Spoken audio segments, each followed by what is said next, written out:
I have returned with tea. Thanks for being patient, 97. And Mel and Hassel too. Hello. Welcome. Coffee time or tea, since I don't like the taste of coffee. I have opted for tea myself as well today. So you and I are on the same wavelength, Hassel. I was actually very tempted to play Monster Hunter today, but yeah, I don't know. I don't know. Coffee Talk pulled to me more.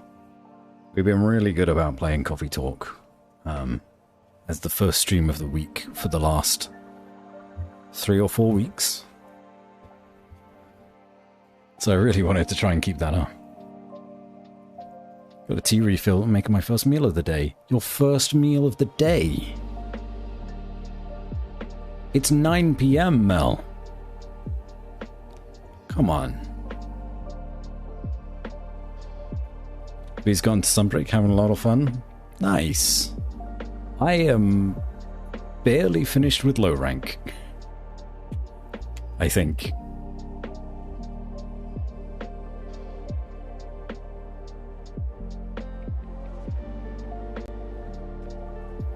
I'm a well-functioning adult. I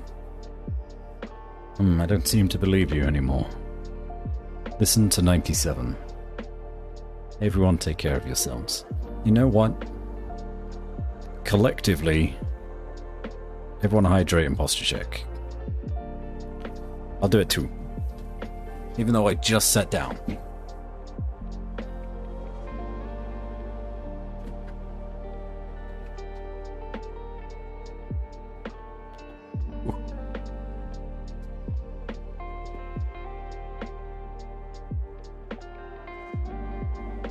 Sounds like me yesterday. Didn't eat until way too late.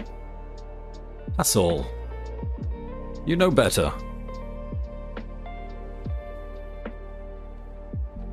What's with you all not looking after yourselves? What are we gonna do with yous?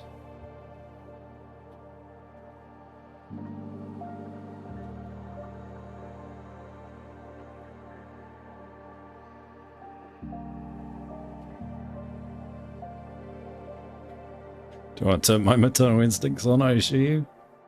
This is the real threat. I'll go Hassel, you tweet.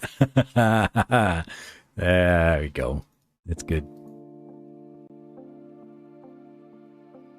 Fight, fight, fight. Kiss, kiss, kiss. I think that's a Game Grumps reference. Actually. Not sure why that was in my mind. Okay, so Coffee Talk, right? I believe there are 4 days that are left in the game. And on average, what we do is 3 days in a stream. So that's put me in a bit of an awkward situation where I can either do 2 short streams of 2 days each. Especially if they're particularly chunky days. Or I do 1 long stream, and I finish off the last 4 days.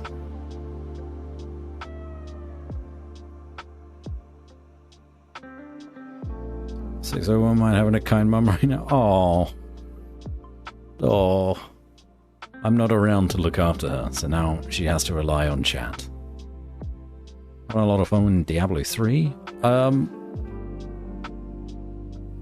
I think I did a little bit of Diablo 3. When they had like a free weekend or something like that. But other than that, I never really played. Pengu, hello. I'm here still sleep deprived. Pengu, please! How about this then, Pengu? I make you up something that's going to help you go to sleep. Some milk and honey and mint, maybe. I'm pretty sure that's a recipe, or at least close to it. And then you can just sit at one of the booths or even lay down and listen to everybody else order their drinks and share their life with us tonight.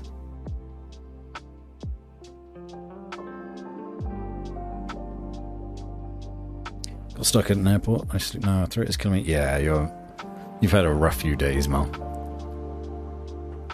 The last few days are both short, but also wrap some stuff up. Okay, so then good chance to be able to actually finish all of these last days in one stream.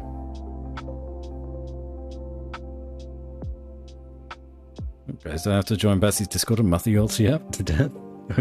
Clearly, I'm not looking after them properly. So we need somebody to do so. Ah, 97. Ah, dear. We're a mess without you. What are we gonna do? Can't see because I've been given information about my biological father, whereabouts and phone number. Oh, I haven't heard from him since I was 7 or maybe 6. Bringing me down into a spiral mentally. Wow, okay. That's some pretty big news. Usually when people say they've not been able to sleep, it's just because, or at least with the people in my Discord, it's because they're just terrible at going to bed. But that is actually a legitimate excuse to not have good sleepy times. It's a tricky one. Fortunately, whilst it is weighing on your mind now, you can take as much time as you need to make a decision. At least with the very limited information that I have, you have just given me. There doesn't seem to be a rush.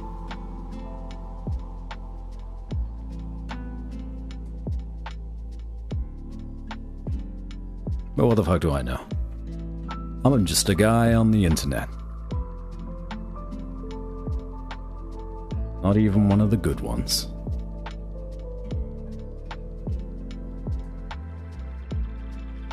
Known to mother all the communities I've joined. That's probably why I'm in so few Discord servers. The game is being loud.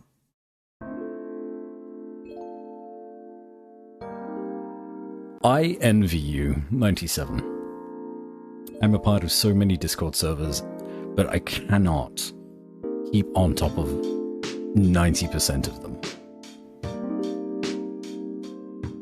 So I have to, unfortunately, mute a lot of them. And if someone wants my attention, and I'm like, I've signed up for roles, or if someone does everyone, or if someone pings me directly, I'll get those notifications.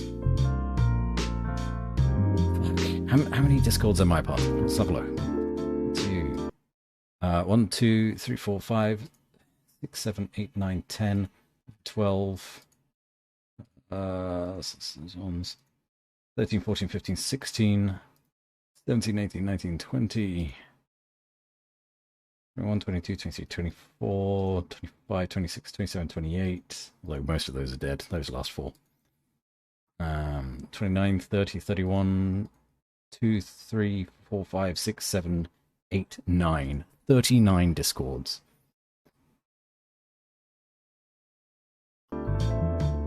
Maybe I should leave some people's Discords. It's too many.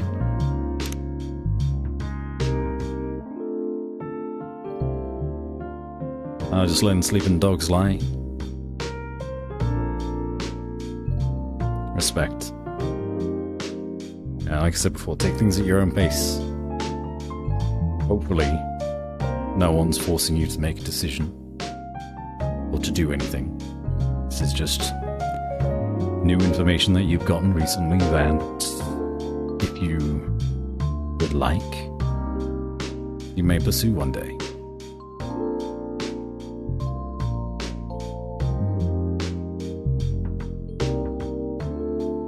Got food and I'm sitting down and doing the living things. Good. That's a step in the right direction now. Now enjoy the food. Used to be in like 20 and decided to just leave every server I wasn't active in, at least weekly.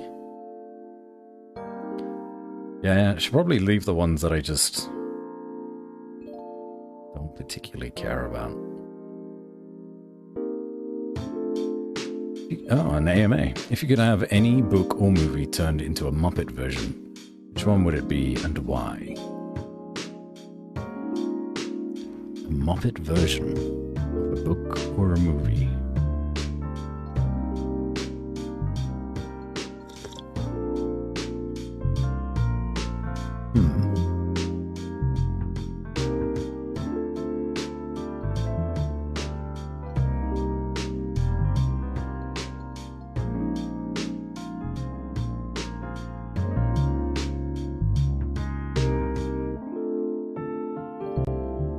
This is going to sound really strange because it's not a typical book or movie that you'd think, oh yeah, that would be great in Muppet form.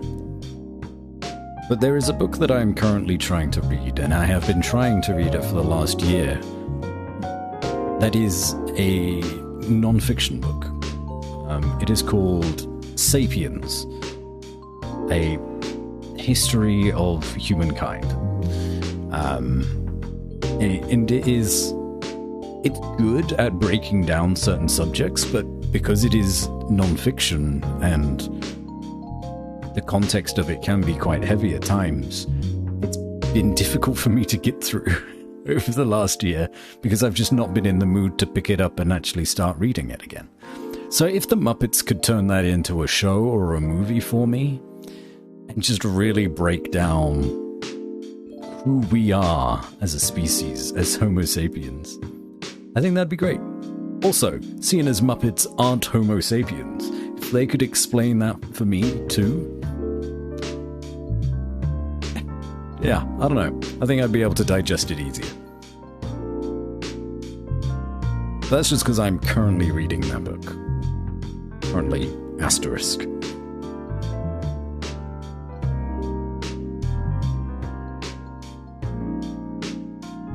Are you counting how many cat subreddits I subscribed to the other day? And how many is that? 37, wow. I realize there's in more than you, Mel. In 5 servers right now, 1 is dead and 2 are Nigels. 2 are Nigels? Nigel has 2? Look at this guy over here.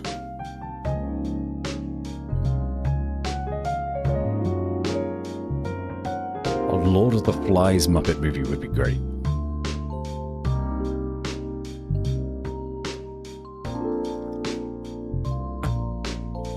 50 Shades of Grey, that's called Muppet necking.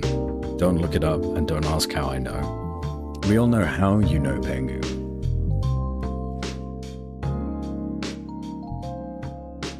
You're as deprived as they come. No reason to be ashamed. 40-something cat reddits. Surely there's no difference in them. Surely they just blend at that point. You should ask people about stuff and don't Google stuff. I'm going through that again. Yeah. I don't know. I think I could probably cut out about 10 easily without much thought. I've met a lot of people on Twitch. This is my issue. I met a lot of people on Twitch. And whilst I may not interact with them regularly, having them or their Discord there, it'll kind of like, I don't know. It reminds me that who I've met over the years, who has supported me and who I've chosen to support in turn.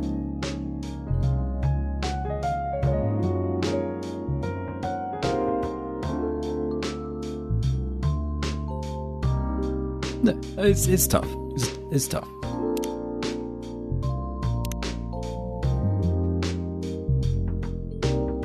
Never ashamed, it's just weird how I learned about it. Alright.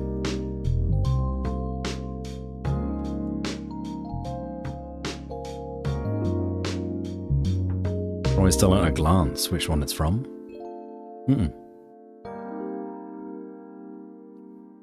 What's your favorite one out of those 40?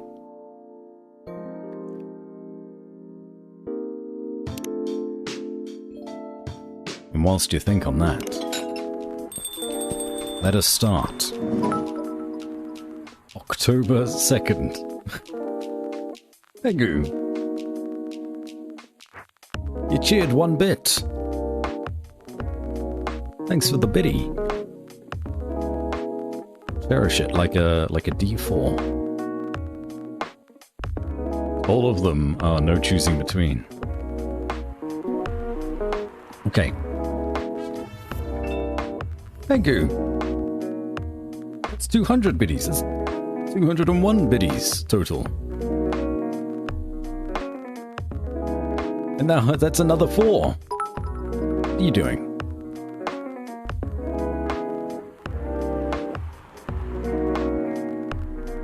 Support.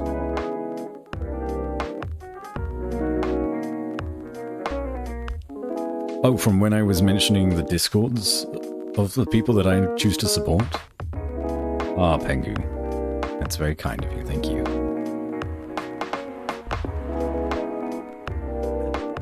It's a good tea. Made with barista oat milk. Or batterista oat milk. That's another 40, Pengu, thank you. Alright, let's get into the day, at the very least, because we have no idea how much longer this game will go on for. Welcome. Oh, it's you. Good evening, Mr. Baileys. Evening. Am I the first customer tonight? You are. That's new.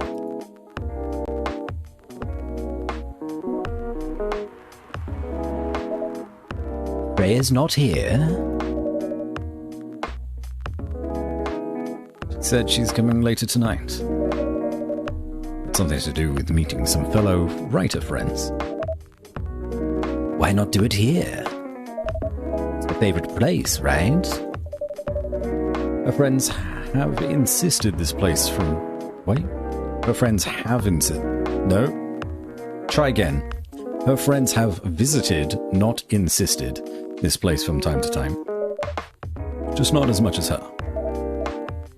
Writers' gathering, huh? I wonder what writers talk about when they're hanging out. I've known them for some years now. She has this habit, you know. He said they're friends. I mean, they're just hanging out normally. If she said they were writer friends, probably talking about work. Either giving each other feedback on their latest drafts, or sharing and validating ideas. Interesting. They even use code words for meeting up. Oh, it's not like that. She doesn't even realize that's what she says. I just picked up on it. It's even more interesting. You always so observant. It's part of the job. Why is that? People come here every day. Some of them aren't as talkative as others. Their body language can be loud and clear. Can tell you a lot of things. Whether they need a friendly ear or just want to be alone. Applies to what they're ordering as well. Because, you know, sometimes what people want is not what they need. It's deeper than I would have thought. So, what are you reading from me now? I won't say. Why? That would break the charm. The hell was that? I guess I can say this much. Whatever I say or do to our customers, it's always related to what I'm getting from their body language. Including our interaction now. including our interaction now. Man, I see why you didn't want to share.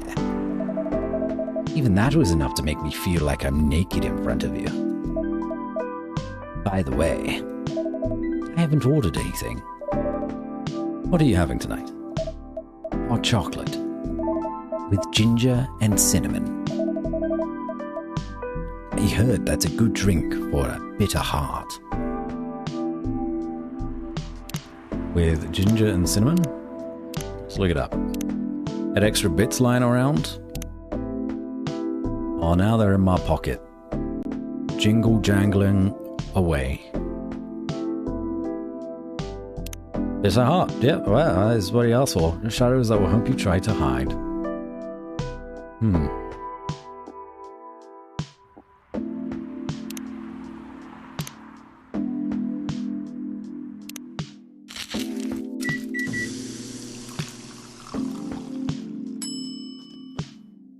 It's a very pretty hot chocolate. I like it. Here you go. You know, if I finish my tea and I make another drink, I'm gonna make myself a hot chocolate with cinnamon, because I know I have cinnamon in the cupboards. And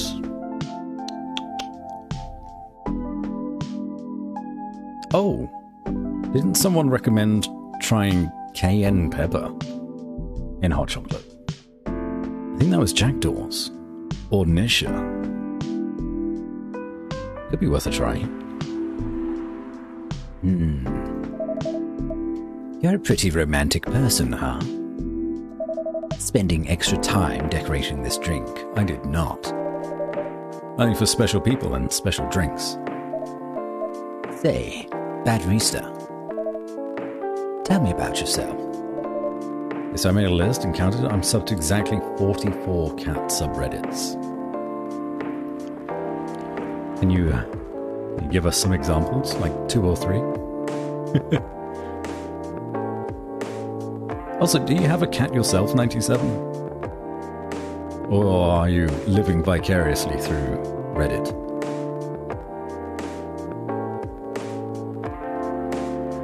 Like chili flakes in hot chocolate? Yes, exactly. Apparently it's the same kind of thing. Or that I've ever had it myself. What do you want to know? Anything. How old are you? Old enough to open a coffee shop. Oh man. Guess I should say sorry for asking that. It's alright. That's the only answer I can give.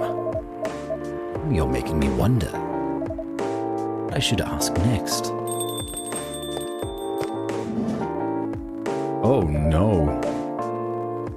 Ray, you okay? Music is a bit loud. Can change that somehow. Thanks for letting me know.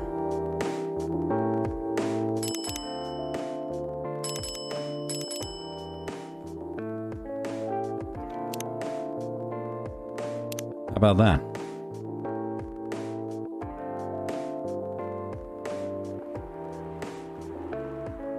Straightened feetsies, boobable noses, illegally small cats. Fair enough. All 3 of those are distinct from one another. Used to have cats, developed allergies. What? That's the worst. Can you lose allergies after developing them?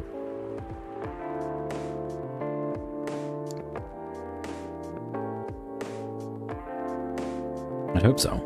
And you can have a cat again one day. Hello, everyone.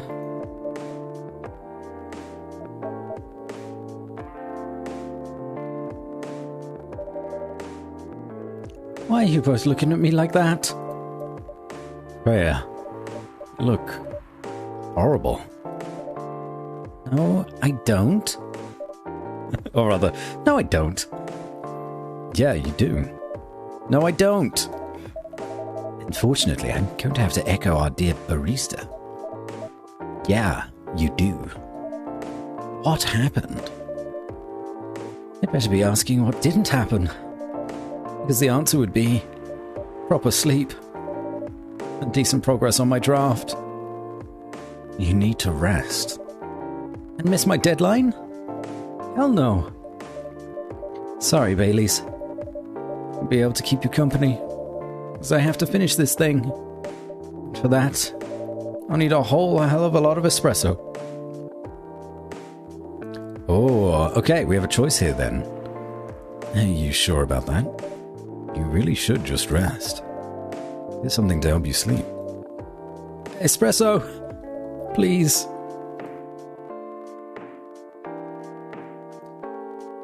Okay, so as we were talking with Bailey's, we said something along the lines of, we give out what people need as well as what people want. So either we can give her the espresso, triple coffee,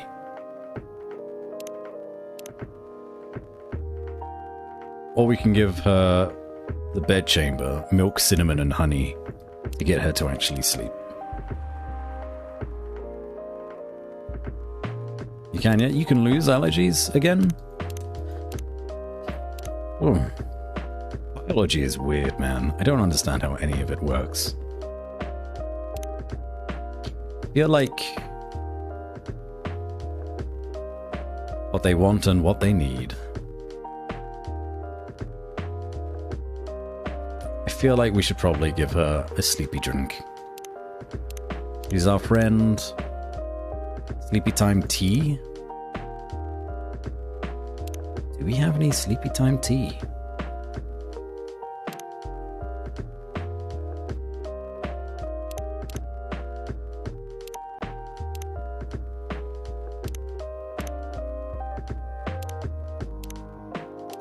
No. Just be the bed chamber. I'm getting a Siberian cat there. Easier on the allergies. Let's make the bed chamber. Milk, cinnamon, honey.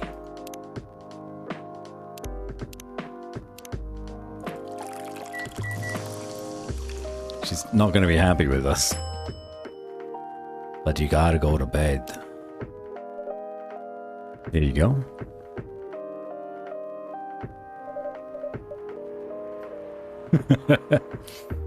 What the hell, dude? This isn't even coffee. Drink. This isn't what? Drink. Okay. It's on the house. Better be. How was the meeting? It was pretty good. Got a lot of good advice. It also means things, not a small number of them, mind you, need to be rewritten. Oh. Ew. It's not that bad.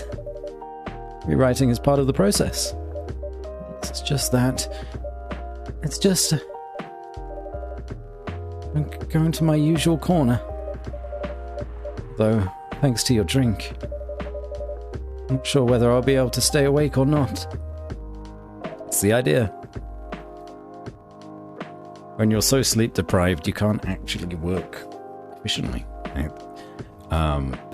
Using it as an example, if you are driving tired and sleep deprived, I believe it is as bad, if not worse, than driving drunk. I'm going to say as bad as driving drunk. I'm not going to say worse, because I do not know if it is worse for sure. I know it's very, very dangerous. So, you just can't function. Gotta look after your bodies. It goes for everyone in chat right now as well, having their first meals of the day.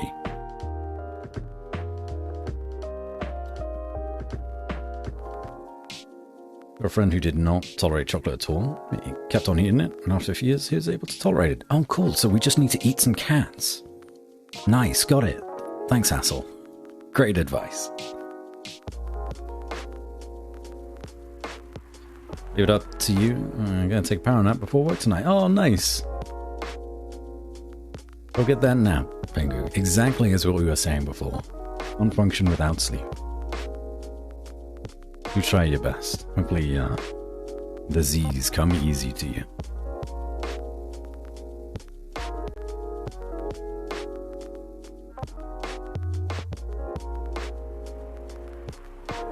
I had enough sleep last 2 days, so I get a Freya. Yeah, you need to get some proper sleep too. You've been sick.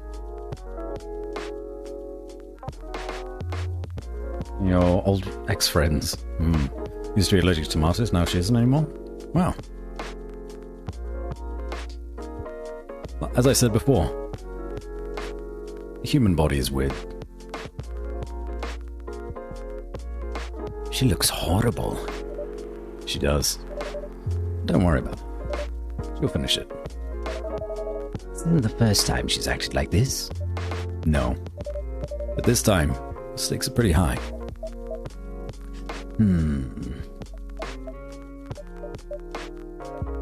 So, what brings you here today? Not even sure myself. I had no plan tonight. And this place just came to mind. Out of the blue. I'd like to thank your subconscious then. I guess you should.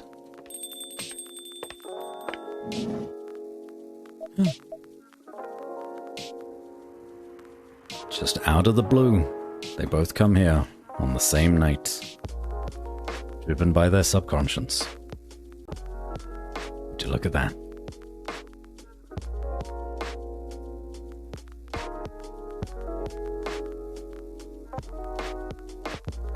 Thrombosis is usually an injury on the line of the intestines. I didn't know that. Learning.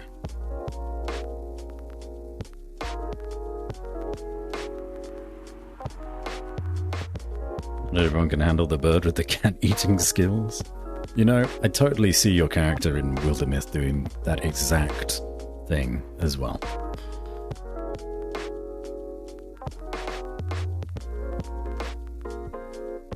Yeah, it's basically immunotherapy, gradually exposing yourself more and more to the thing you're allergic to. Usually better to do that with oversight from a medical professional, especially in the case of more serious allergic symptoms. Yeah, I do wonder what the limit is there.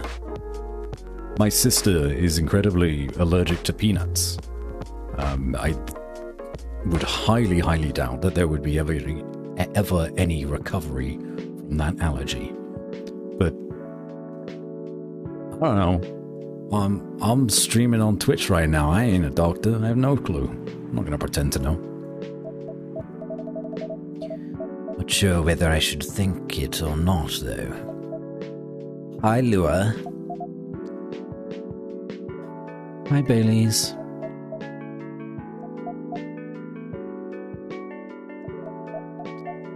How?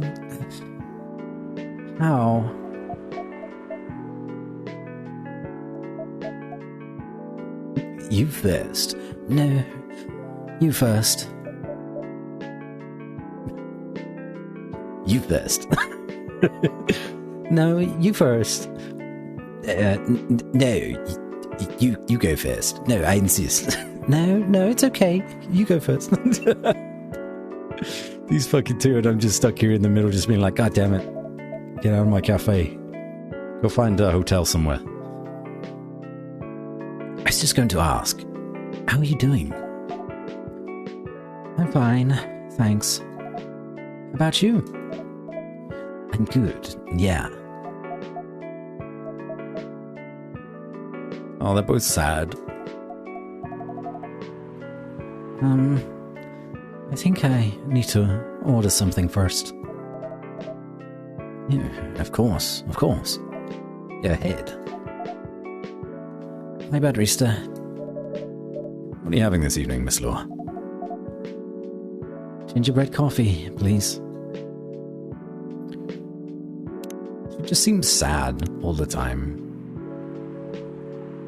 Oh, I've not read the story for today.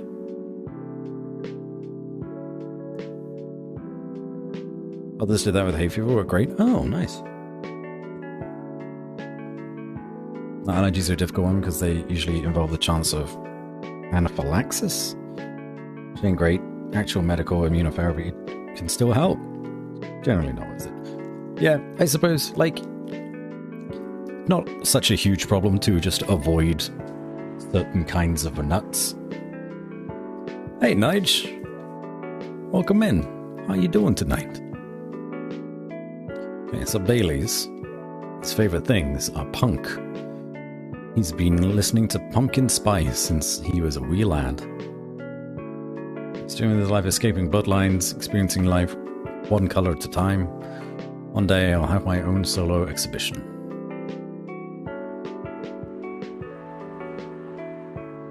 We're close friends with everyone. Oh, except Rachel. It's still to come, I guess.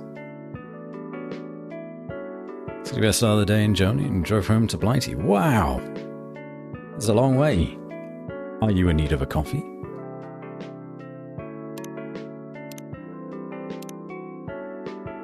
Ooh, okay, so gingerbread coffee.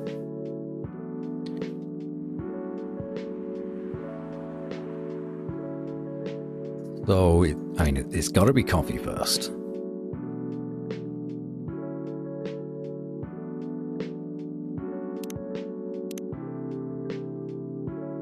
Coffee, milk, milk, coffee, coffee, milk. Coffee, coffee, coffee, coffee, coffee, ginger. It's gingerbread. So, coffee, milk, ginger? Hey, that's not sweet at all. If it's gingerbread, it's fairly sweet, right?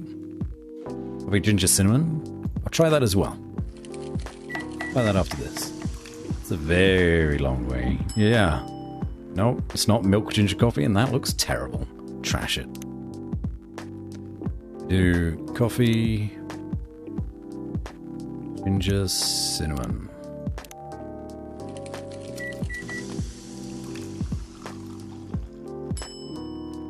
Gingerbread coffee. Well done, Mel.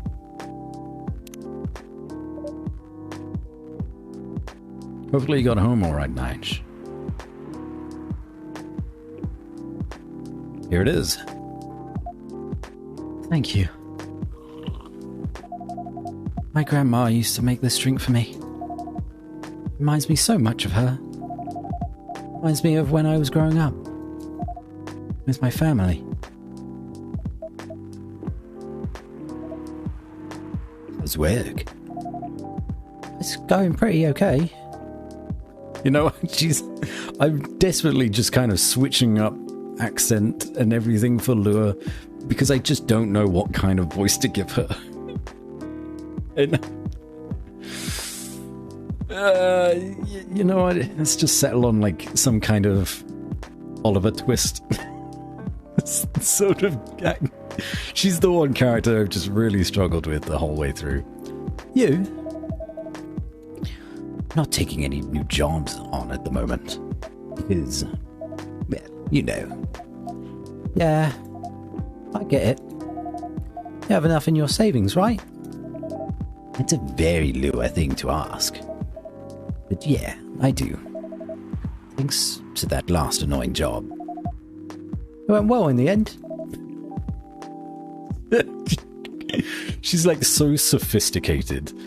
She's a succubus. She's a businesswoman succubus.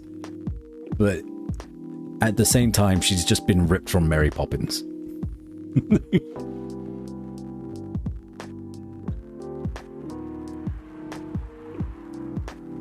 As I told you in the cancer list over at the train yard. Ah, thank you. I will take a look after the stream. Or in the morning, if I forget. I see the notification. It kinda did. They paid me on time, at least. The pay was amazing. Lucky you. Corporations are actually loath to pay people on time for freelance work. I've been on the receiving end of that, and it's really bad. One company, when I was doing voice acting work for them, they didn't pay me for 6 months. 6 months! It was real bad. Got it eventually, though. Anyway, side tangent, done. How long are you planning to take a break for? I don't know. Till my problems are settled, I guess. What problems are those? I'll tell you this. Don't tell anyone, okay? Not even Batteristo standing right in front of us. It doesn't work at all. I'm going to change it again because I'm not going to be able to get through it without smirking, and that will make me laugh. Not even Batteristo. Okay. So there's this girl. I love her. We've been going out for a few years. I'm not really sure where we stand now. How can you not be sure? We had an argument about a week ago. Wasn't anything new. But somehow, things escalated uncontrollably. Why is that? I assume both of us were just tired, knowing that we're fighting against centuries of tradition. We haven't really talked since our last fight. Leaving things unresolved is not a good idea. But I can't bring myself to start the conversation. Why? Even I'm not sure about that. Pride, maybe. Or tiredness. Or knowing that, chances are, we won't be able to find the best solution for everyone anyway. Hey, Lise. I have a question. Go ahead. What do you think she's feeling right now? To be honest, I don't know. She's not like me, that's for sure. Thankfully. Why? At least it won't affect her professional life that much. I'm glad I'm a freelancer. It means I can just take a break from work without so many problems. Not as professional as her, you see. I think you're wrong. Really? If I were her, I'd find it difficult to live life as usual. I'd put on a lot of masks, just to hide the feelings I was going through. It sounds difficult and uncomfortable. It is. A friend told me once, you gotta do what you gotta do. He must be a pretty cool guy. He is. Oh.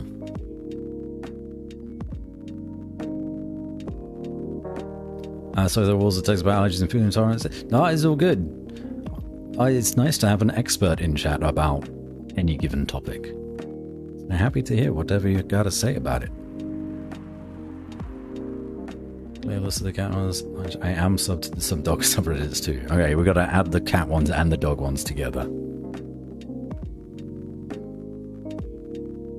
Hey Sam, welcome in. Honk to you too. Do you need a drink? What can I get you? It's on the house. The horns light up if you pay attention sometimes. I don't pay attention ever.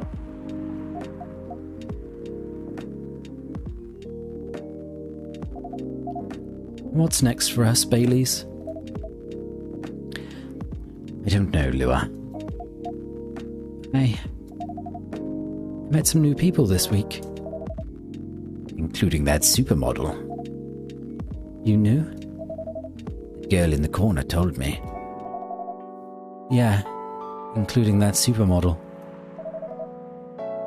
How does that make you feel? Like a fool. What? Said a lot of things that I've been trying to avoid thinking about. A lot of truths. He's a bit like you, you know. Attitude-wise. You'd get along with him. Doubt it. Opposites attract, but similarity breeds contempt.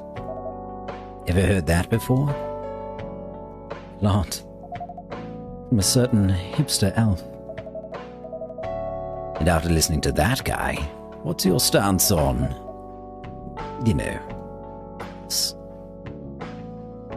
desperately watching her horns now. I'm not sure, Baileys.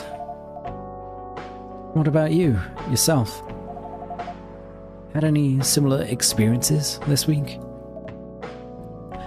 I have, in fact. You met a vampire, and I met a werewolf. What are the odds? What are the odds, indeed? What did your werewolf say? Not much, to be honest. He made a good point about the importance of family. Baileys. I know I've been stubborn about you wanting me to make peace with my family. I don't know why that's very important for you.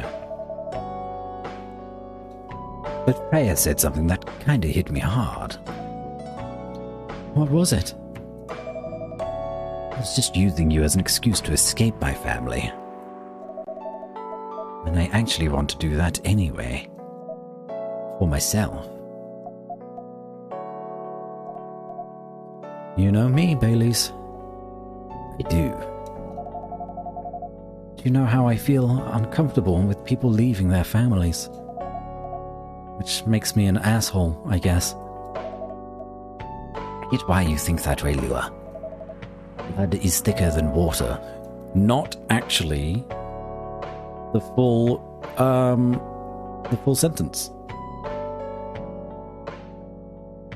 And totally taken out of context. Blood is thicker than water. I don't know if it was someone on stream that told me that, or if I found it out after the fact.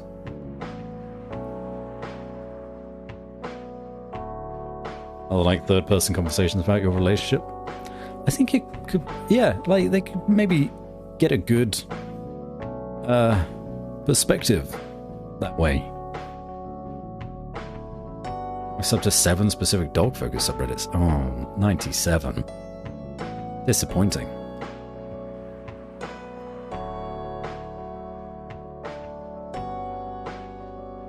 Sandy. Oh, Sandy the dog. Bless her. Lots of pets for Sandy. Yeah, I did, and someone else, I think Jacob. You're probably right. I have no idea. Now what's thicker than blood? Me? Damn, Pangoon. You right.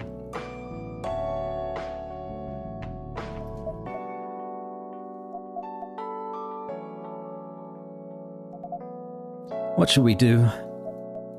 Lua, Yes, Baileys? please, let me leave my family. Try to get your family to accept me. Sounds like the easier thing to do, after all. But you'll lose your immortality. You'll be an outcast among other elves. An outcast from a bunch of overly pretentious people? Sounds great. You'll live a long time. You won't have the perfect health and perfect life that's the elven privilege. It's not a perfect life without you.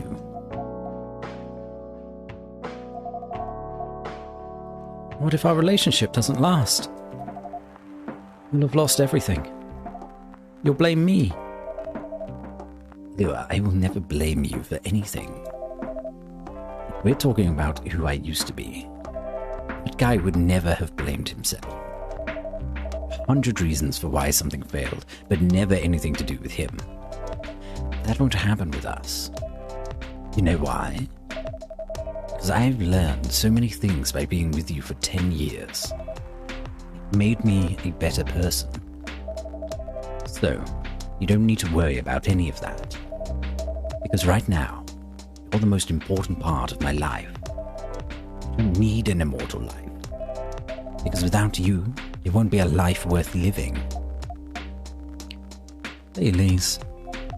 Nay. I believe in you.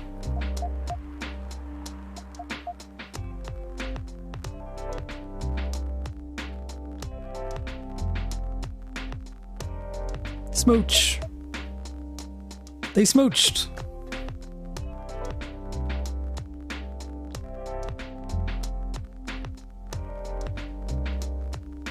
10 years? Yeah, they've been together for 10 years.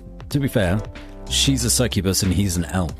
So they live very long lifespans anyway. So 10 years is kind of nothing. Hey Zeros, welcome in. Exactly as you just said. Lua. Baileys. Feel like we're living in a soap opera. It seems so. So, what's our plan? Tomorrow's Saturday. Are we going on a date? I'm going to my parents' place.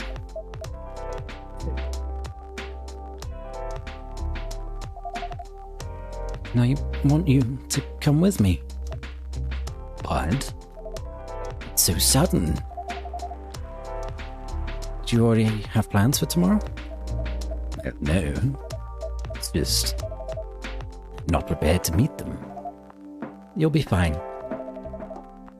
You don't want to tell them about this first? It'll be alright.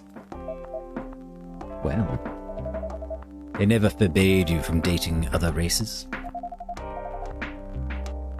They're not big fans of elves. That much is true. You can prove them wrong. Okay. This could be a good first step. It is. It's set then.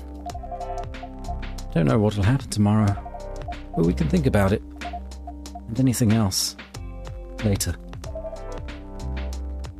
I'm with you on that. So, does that mean you don't mind me? I had my doubts. But now I'm sure. I can trust you. Lua. Thank you. Are you still staying at Farron's house? Yeah. You're staying with me tonight. Huh? What about your roommate? She's away for the weekend. Taking a long weekend getaway until Sunday night. Fate is on our side, it seems. Hey, Batterista. Yeah. We're leaving. We're going to go bone down. Like, immediately. Thank you so much for keeping with us this past week. Pleasure's mine. We're off then. See ya. Thank you for coming.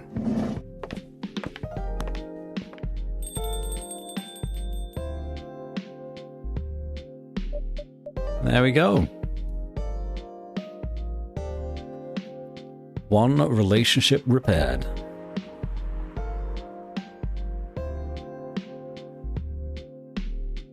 Hey, Oline, welcome in. We'll give up immortality for you, but not the parents. This is kind of nothing IRL too, to be honest. Yeah.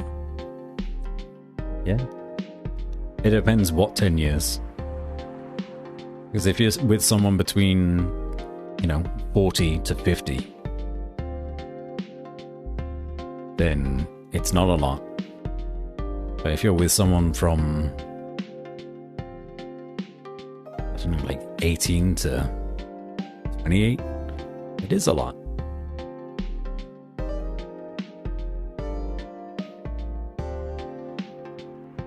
What's going on? And I don't know what it is, but tieflings, horny bonk. I don't have any bonking emotes, but bonk. She's not a tiefling though. She is a succubus, like a straight up, full on succubus. Been with your guys since you were 15. Wow. 97, that's incredible. Congratulations. Time out. I'll leave that up to your discretion. Freya's looking better though. Been with your husband and your wife for 23 years. What a happy family you must make, Pengu.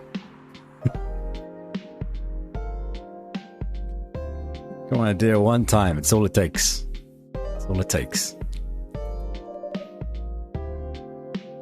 To be fair, people are horny in this chat all the time. For whatever reasons. That was pretty intense. Oh, you're back in the real world. I just pretend not to notice. One of the main reasons why I'm writing this story. So I have to see the struggle through till the end. It's important for the writing, you know? That's cold. What? It's not like that. It's just that... Yeah, that was cold. I'm sorry. Look better than before, though. For now. Can't tell you how I feel until it's done. I don't... Oh, somebody else is coming in. Oh, someone's angry.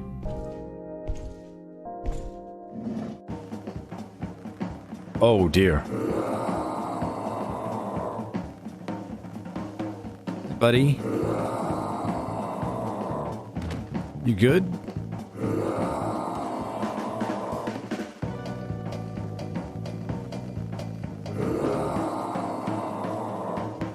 It's a full moon tonight, I guess.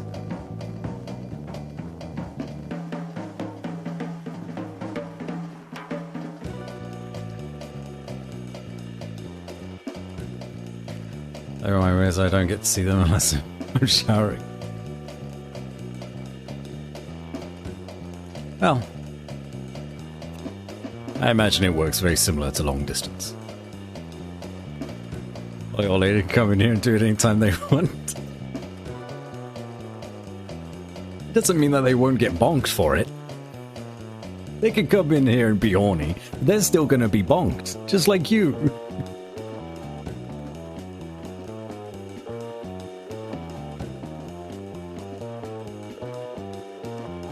Either way, I hope all is well. I haven't been doing much, just on this D&D kick. Hopefully that's going well. Did you have your first game this Saturday? Or Sunday? I know you were organizing a game for soon. Just can't remember exactly when. Hey lass, as an empath, I sense someone being less than happy. Freya, can you tell us why you're less than happy?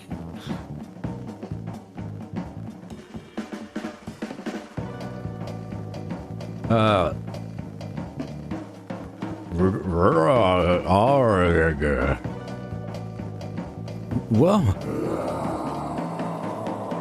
Freya, get over here. This wolf? Is that him? I think so. Welcome, sir. Warg. You crazy? Can't treat a werewolf in a fury like a normal customer. First me. He must have his reasons for coming here. Definitely Gala, though, right? No one else it could be. You can relax, sir. You need anything? Something to calm you down, maybe? Okay. I think he's got those voice lines covered. Yeah. Alright. Let's give him a triple we can't look at our phones.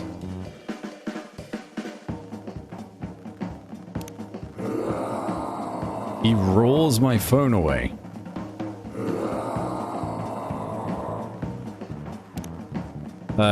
It wasn't coffee. It was tea with...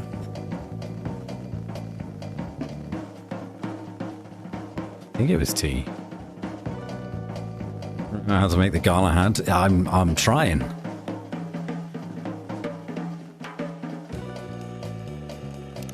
Tea with ginger and... tea with milk and ginger?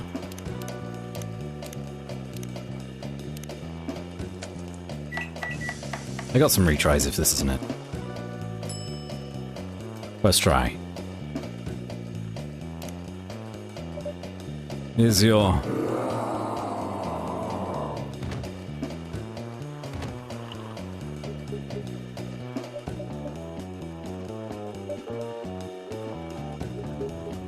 Oh, he's calming down a bit.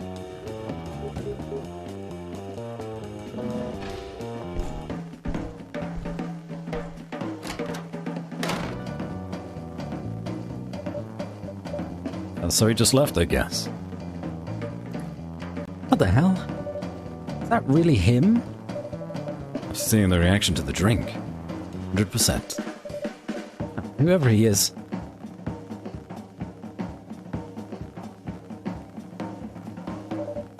This place survived. Thankfully, yes. But I think I need to close up shop early. I don't want to cause any more ruckus. I need to clean up some of the mess anyway. Good idea. You get back all right by yourself? I'll manage. Take care on your way back. Be careful too. See you tomorrow. See ya. Well, that woke her up, didn't it? Now she's going to be able to write all night.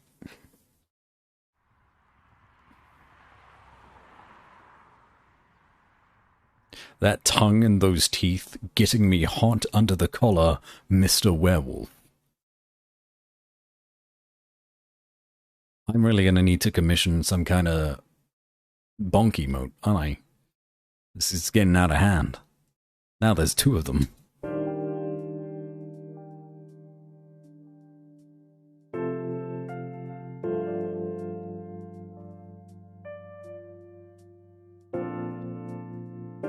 Thank you, Hassel.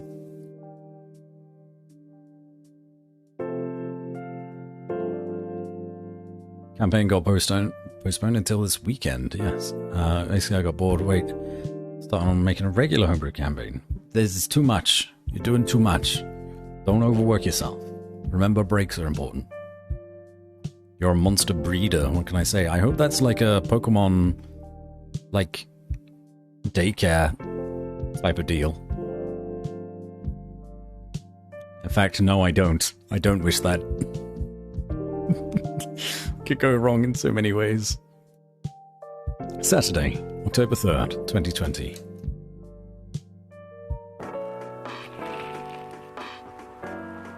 Evening Whispers. Couchard 2020. Do's and don'ts. Atlantic ambassador in talks with FIRE regarding immigration, or FIRE. Weird Stein Company criticized for unfair depictions of werewolf in their latest box office hit.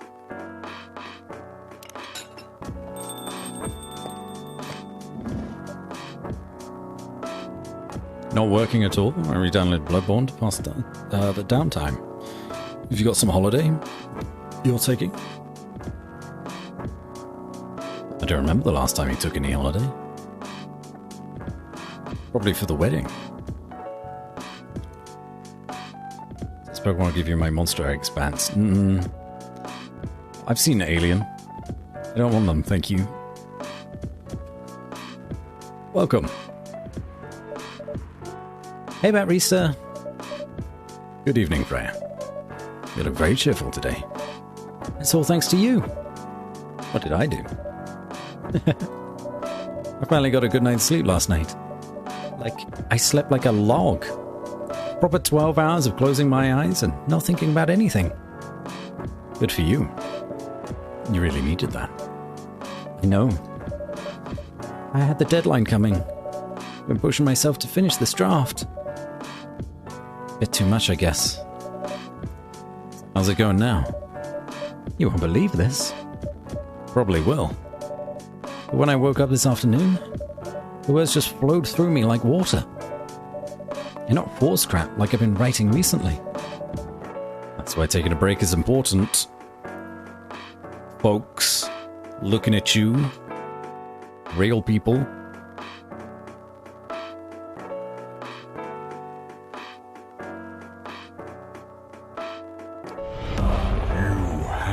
Returned. I just had to take a second there. Nige, thank you for gifting subs to Slowfent and Less Than 3. Binary. Our modest fellowship expands. Praise the sub. Thank you. You didn't need to do that. I'm off to bed. Have a good night. Oh, good night, Nige. But before you did that, I looked over to chat and I saw, use me like your daycare ditto, Batsy. Ooh. And really, I just needed a second to process that. So thank you for distracting me, Night, and pulling me back from the brink. Have a good night, pal.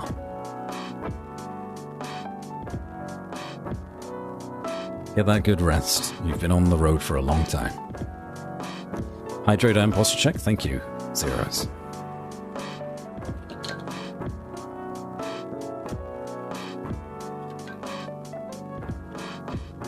Oh, and thanks for giving Nige a shout out as well. Been playing Bioshock Infinite lately, which is a great game.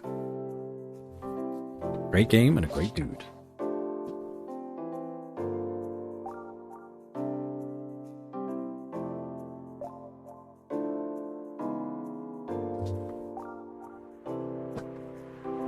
Who's sub goal hit? Oh yeah! The arbitrary number has been reached once more. Wowee. Look at that. Let's let's just take that arbitrary number and make it a little bit more arbitrary. Oh wow, look at that. Oh, I guess we didn't hit it.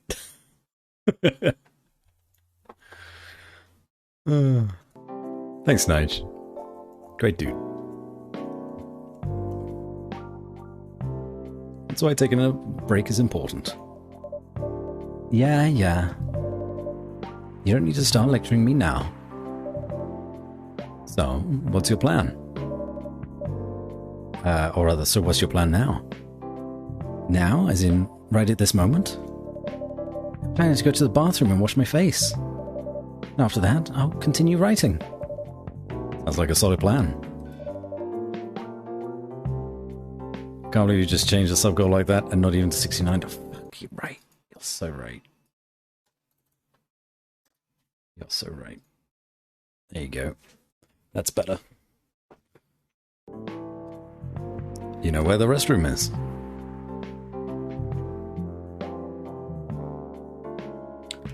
I guess I'm just not as horny as you all in chat today.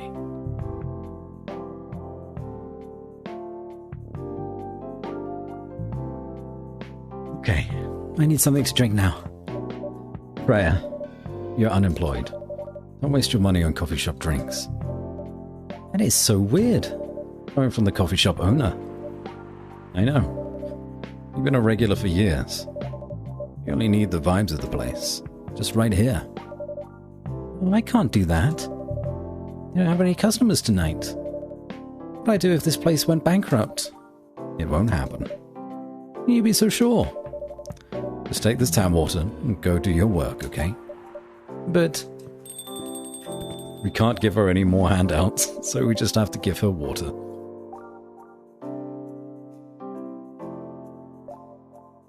I made one comment. You did, and then Pengu made several. It takes an ember to start a forest fire. Forest fire and them pants.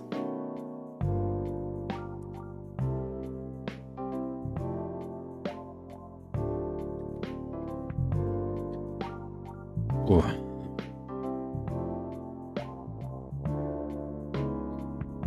Degenerates. A lot of you. You're lucky I wouldn't have it any other way. See? There's a customer coming right now. But don't you worry about me. It's Gala. Oh.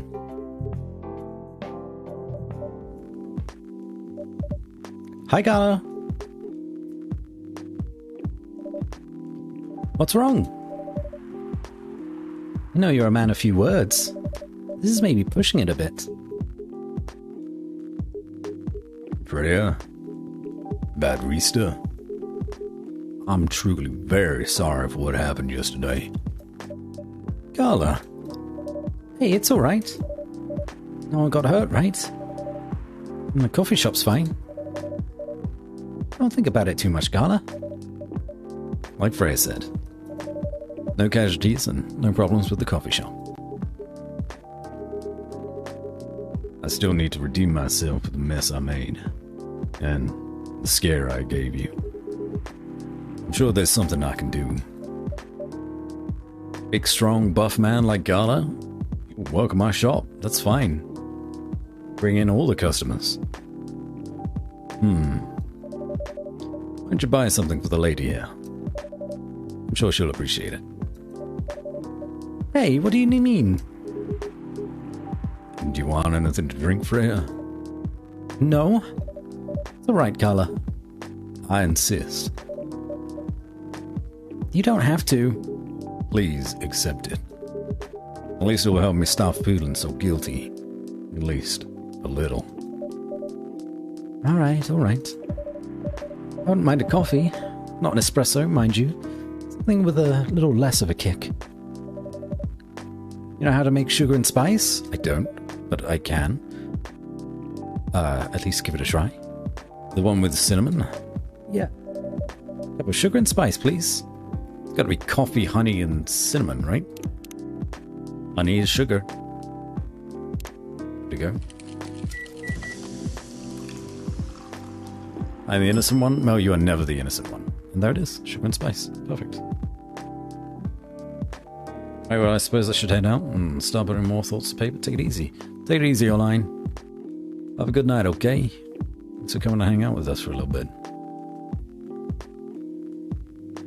And good luck with the creativity.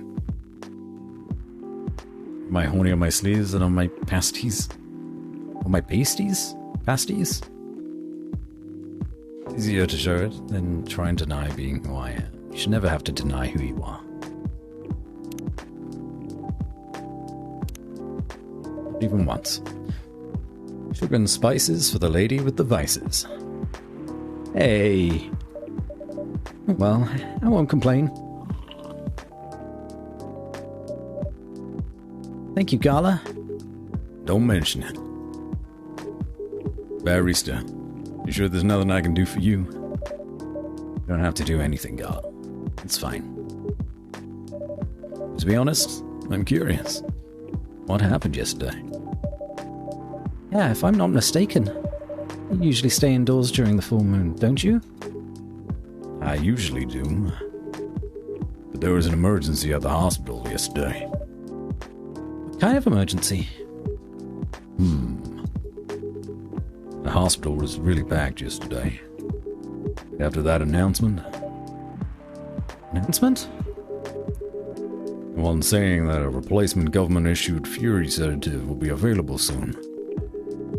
Releasing that news on the day of the full moon was just stupid. So many restless werewolves came, asking about the sedative, which isn't ready yet. The announcement said it wasn't ready. Just that it was coming soon. You think people read the whole article?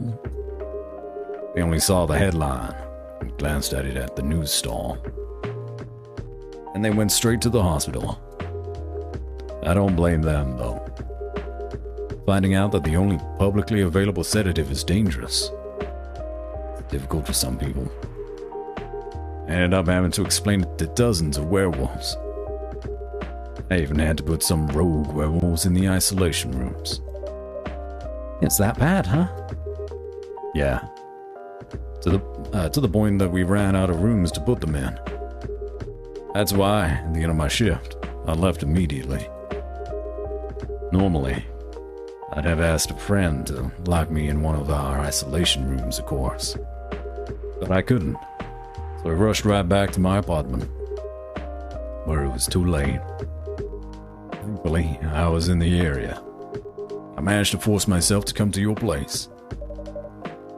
Gala, excuse me for asking this. Yeah?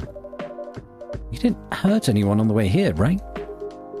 As far as I remember, no.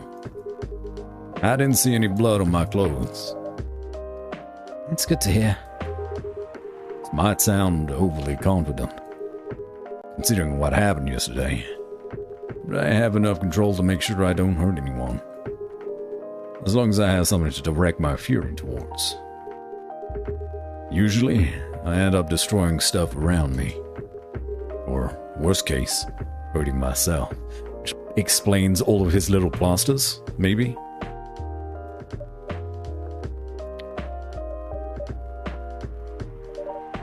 despite all of that, still glad that no one got hurt. Always looking for the positive side, aren't you? Just doing my job. Thanks, both of you. I really mean it. But please, if there's anything I can do to pay back, if there's anything I can do to help, please, don't hesitate to ask me right away. Will do. In the meantime, I'll order a drink. Sure. What are you having? Same as yesterday. Ooh, no, it's deep milk ginger.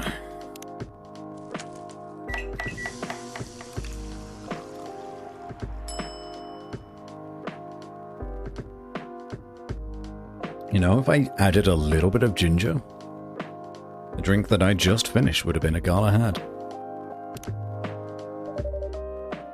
Here's your special brew. Thank you. The drink that saved me. Once again, thank you for helping me find this drink.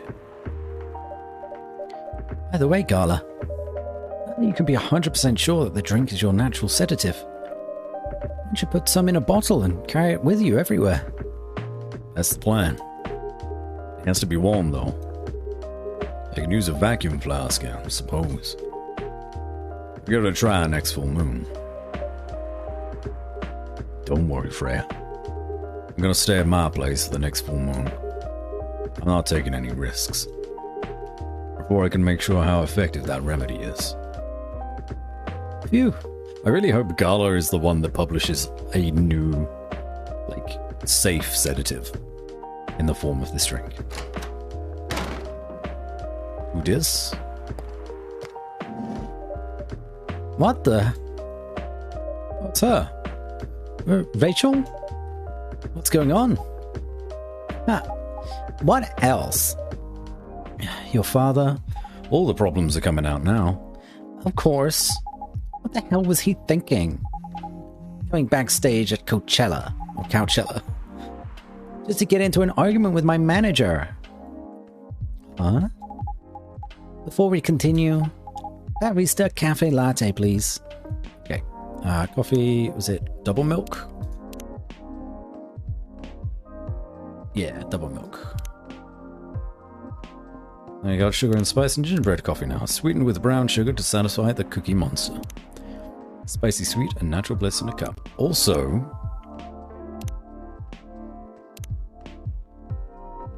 much ginger can't be good for one's health, right? What's wrong with ginger? Oh, this was a two-parter. Oh, gosh.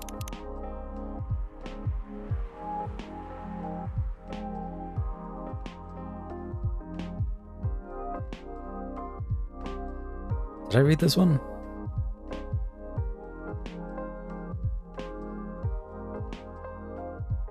Yes, I read The Only Reason to Learn How to Fly, so I missed Happily Ever After, Ever After Part 1, and Part 2 is today's.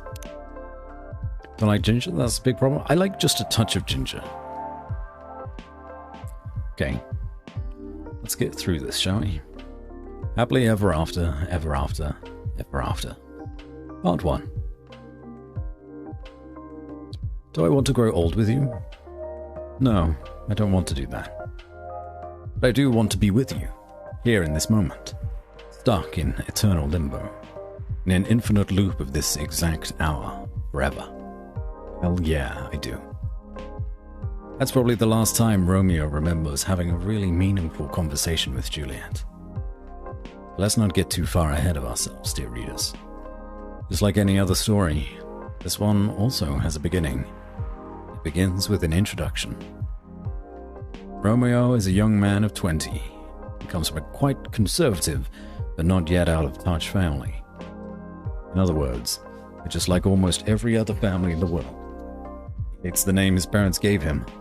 He hates it even more, knowing that his life so far is fulfilling all the cliches of his fictional namesakes.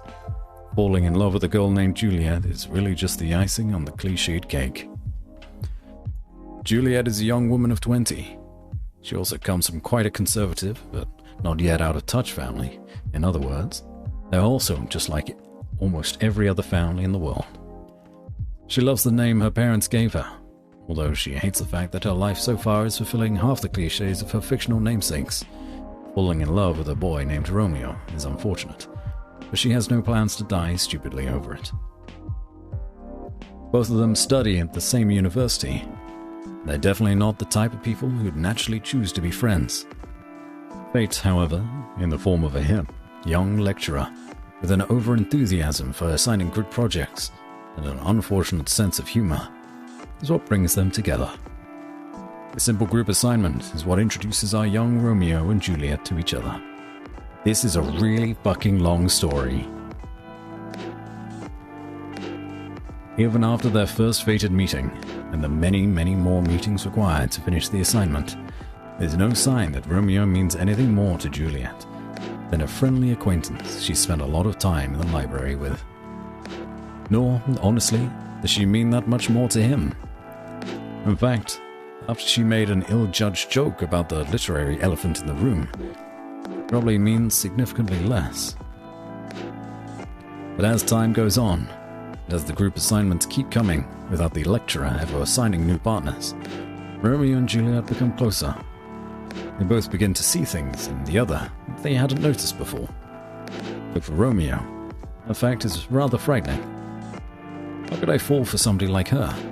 Named Juliet, no less. I can't accept it. My mind's just playing tricks on me.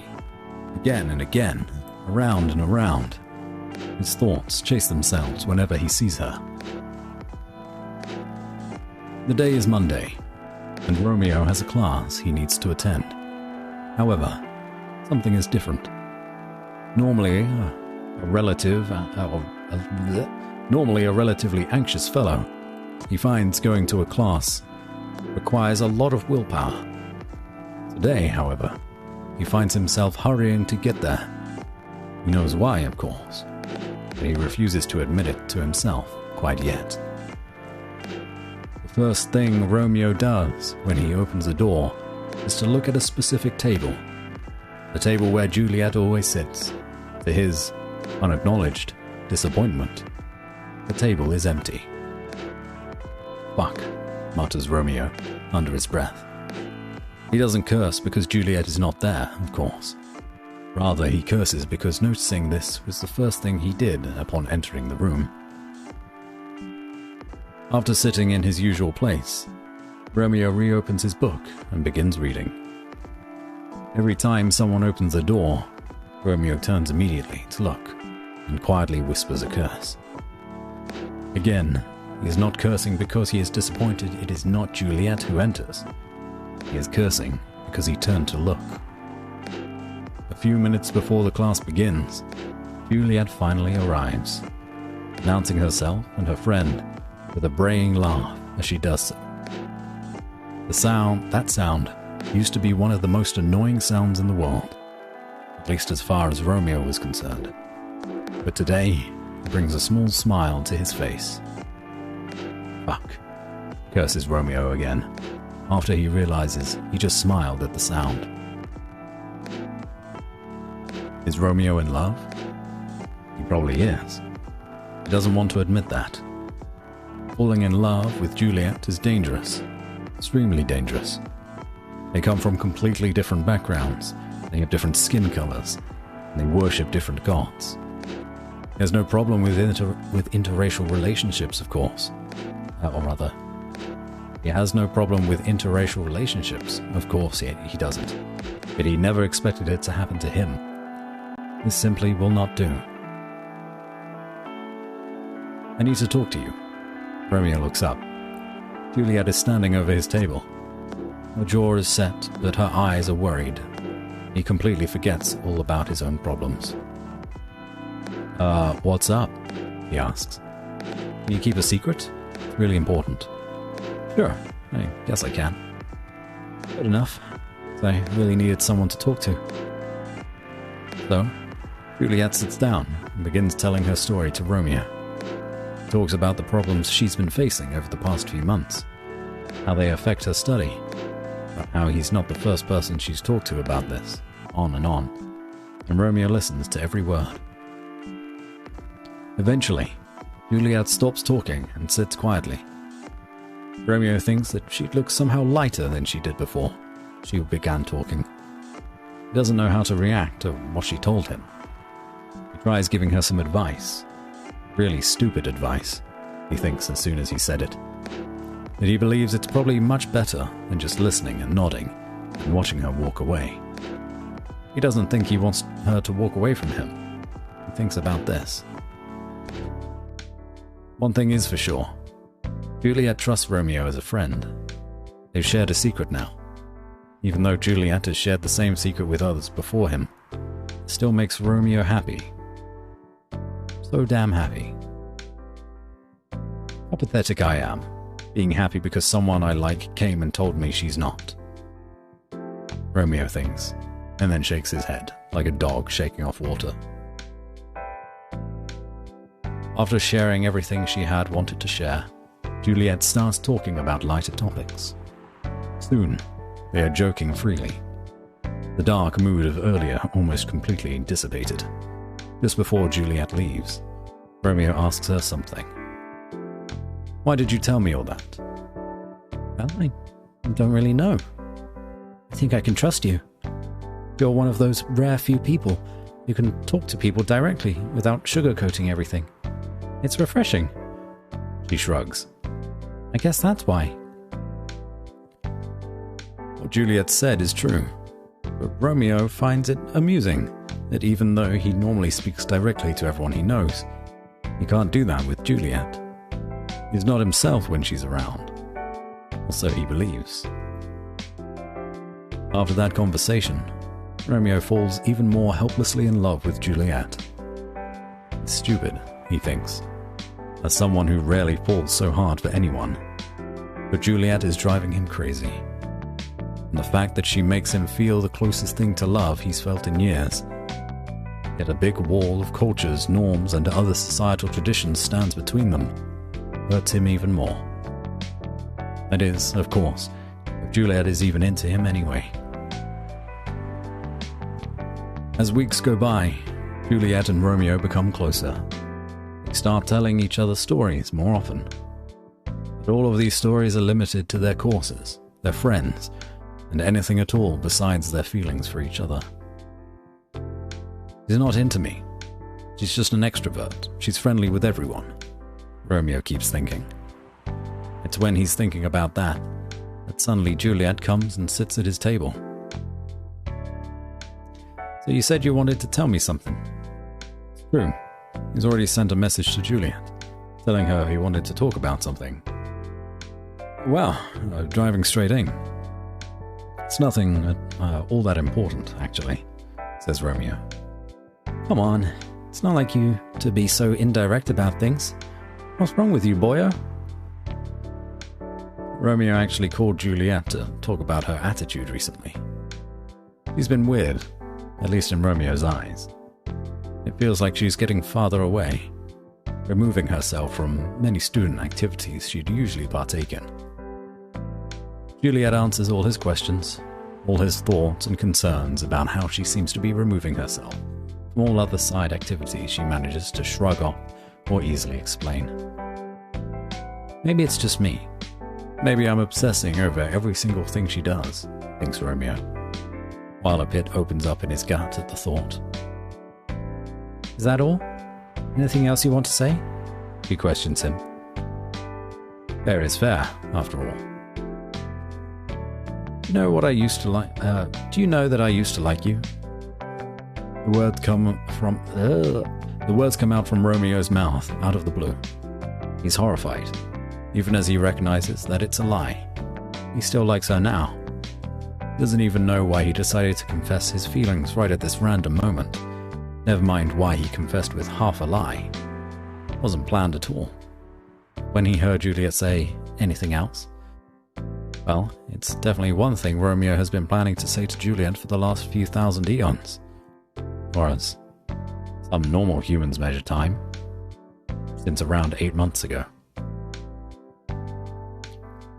Juliet shows a flash of surprise and then says, "No, I had no idea at all. Why?" "Why what?" "Why do you like me?" "What did you like me? I mean, there must be a reason." "Oh, of course there is." Romeo opens his mouth to tell her and pauses. He blinks slowly and closes his mouth again. Or not. I don't know. I think there is. I'm not sure. I'm sorry. I'm talking gibberish. Juliet does not respond to that. Romeo doesn't even dare to look at her directly, but he can see out of the corner of his eye that she looks dumbfounded. He takes a breath and opens his mouth again, hoping for a lightning strike, divine inspiration, or instant death. He isn't picky. Okay. I see you as a really strong person, okay? You have a big girly side, but you're also a really strong, independent person. Okay, I get the girly part, but what makes you think I'm strong? Well, just look at how you work with all of your assignments and organizations. Definitely could never deal with everything as well as you do. Ever. Oh, come on. Everybody has something they're good at. You do things I can't. That's pretty normal, you know? I know. But still, I'm not sure. It's probably what attracts me to you the most. When he says that, Romeo tries looking at Juliet. Just for a moment. He saw a twitch of a smile on her lips, but dared not even hope. He ascribes it to his imagination instead. "So, what's next, then?" asks Juliet. "To be honest, I don't know.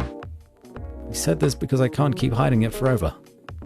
I needed to say it to you, even though I know it's impossible for me to ask you out, considering all the differences between us." Juliet pauses. "Oh, of course. You don't need to say anything, though. I just needed to get it out of my system. That's all I wanted to say." "Oh, okay then. I have something else to do. You don't have anything more to say, right?" "Yes. No. That's all." Juliet nods and says goodbye, and quickly walks away. After Juliet leaves, Romeo lets out a heavy sigh. Good work there. That's one hell of a lot of old baggage I just let go. A whole hell of a lot of new baggage I replaced it with. Here's an interesting fact about our Romeo. During the whole conversation, he hadn't been able to keep himself from shaking. It's an old habit that he just can't let go of. To his relief, he'd been sitting during the whole conversation, so he could hide his tremor. Still, even though he feels intense relief after telling Juliet about his feelings, his hands are still trembling. He has to wait a couple of minutes before he can walk away himself. So now, after Romeo's long-awaited but ultimately useless confession, what's next for our Juliet and her Romeo? Funnily enough, neither she nor Romeo ever mention it again. At least, not to each other. Romeo did eventually tell some of his friends about his feelings for Juliet. But what about Juliet? Romeo didn't know anything about how she was coping with this revelation. He expected that she'd probably told some of her friends, as he had told his. But that doesn't even matter, he tells himself. We're not meant for each other anyway. Watching from the outside, things seems to change between them. They still talk about their classes, about their friends, about shows they've watched and books they've read. They never ever mention again the time when Romeo revealed his feelings to Juliet. First, Romeo had thought that confessing his feelings would mean letting go of a big boulder inside his heart. It turned out, it only transformed the boulder into a restless rock monster, asking for more. Eventually, he realizes letting Juliet know about his feelings isn't enough. He needs to have her. He wants to hold her tight. He wants to stare into her eyes and tell her he loves her to Pluto and back. He wants to hear her say, "I love you too." He wants to kiss her. He wants to run away with her to a place where no one cares about their differences and just sees them as a cute couple in love. He wants to do all good things in life together with her. More than anything on this earth, he simply wants her. The feeling is killing him. How could she be acting normally after that revelation? Does it mean his feelings mean nothing to her at all? The peak of his emotions comes one day when our hero is falling asleep. Suddenly, his body is drenched in sweat. His heart beats too fast. His thoughts only run to one thing: Juliet. He wants... no, nothing so prosaic. He needs Juliet. He doesn't care about anything else, about the traditions, about their families, about anything. There's only one thing he needs to do tomorrow, that is to confess his feelings again to Juliet. This time, however, he's going to ask her out.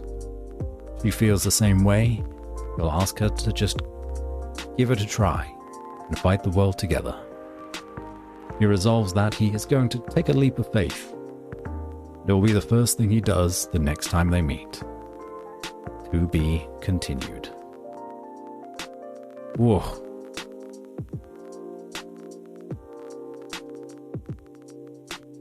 That's a long story.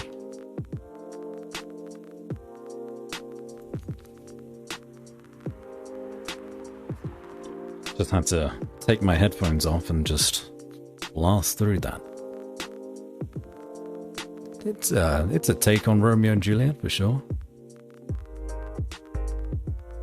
So it's definitely about Llewellyn Bailey's, 100%. Comparisons are plentiful.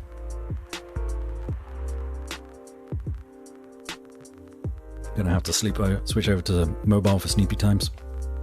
Good night, 97. Hopefully you sleep soundly and soon.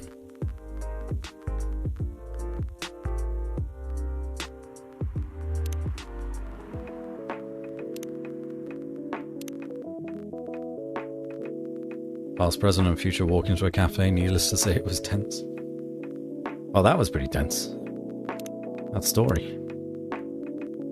I kind of want to write short stories again. It's very inspiring, isn't it?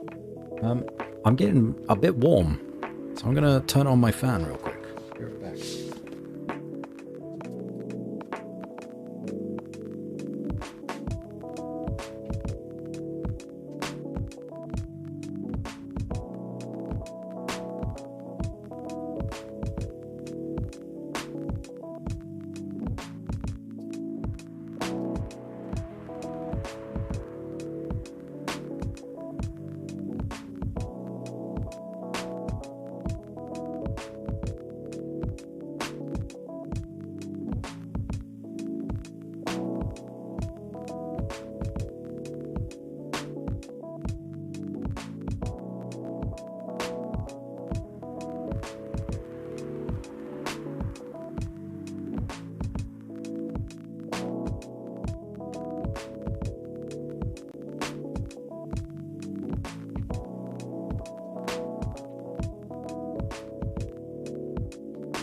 Okay.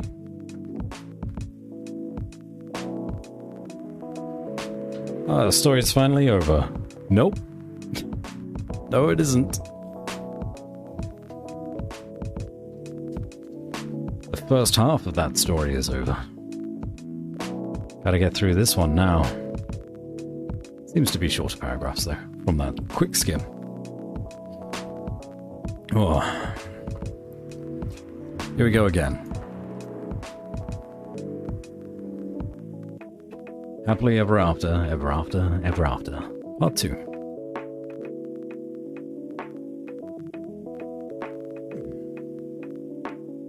It doesn't happen the next time Romeo and Juliet meet. When Romeo sees her, he knows something isn't right. After that, each time he sees her, he feels uncomfortable. Almost afraid. Our hero isn't scared of much, but can't explain how she's making him feel. As though she's surrounded by a fierce, powerful aura that keeps him from approaching. It takes a few days for whatever it is to fade. That sense of danger finally eases up. Romeo finds he has the courage to approach her. Cunningly, he waits until the end of a night class, when both of them are ready to go home. Hey Jules, are you heading back? Let me drive you home. No, it's fine. I'll just call an Uber. I have something I need to tell you, though. Her expression quickly changes to one Romeo's never before seen. An uncomfortable-looking mixture between happy, sad, and angry. He finds he doesn't know what to call it. She peers at him. What's it about? It's about, that thing I told you a few months ago. The slight smile he saw when he first confessed his feelings returns to her face. Okay, let's go for a drive. No good place to talk.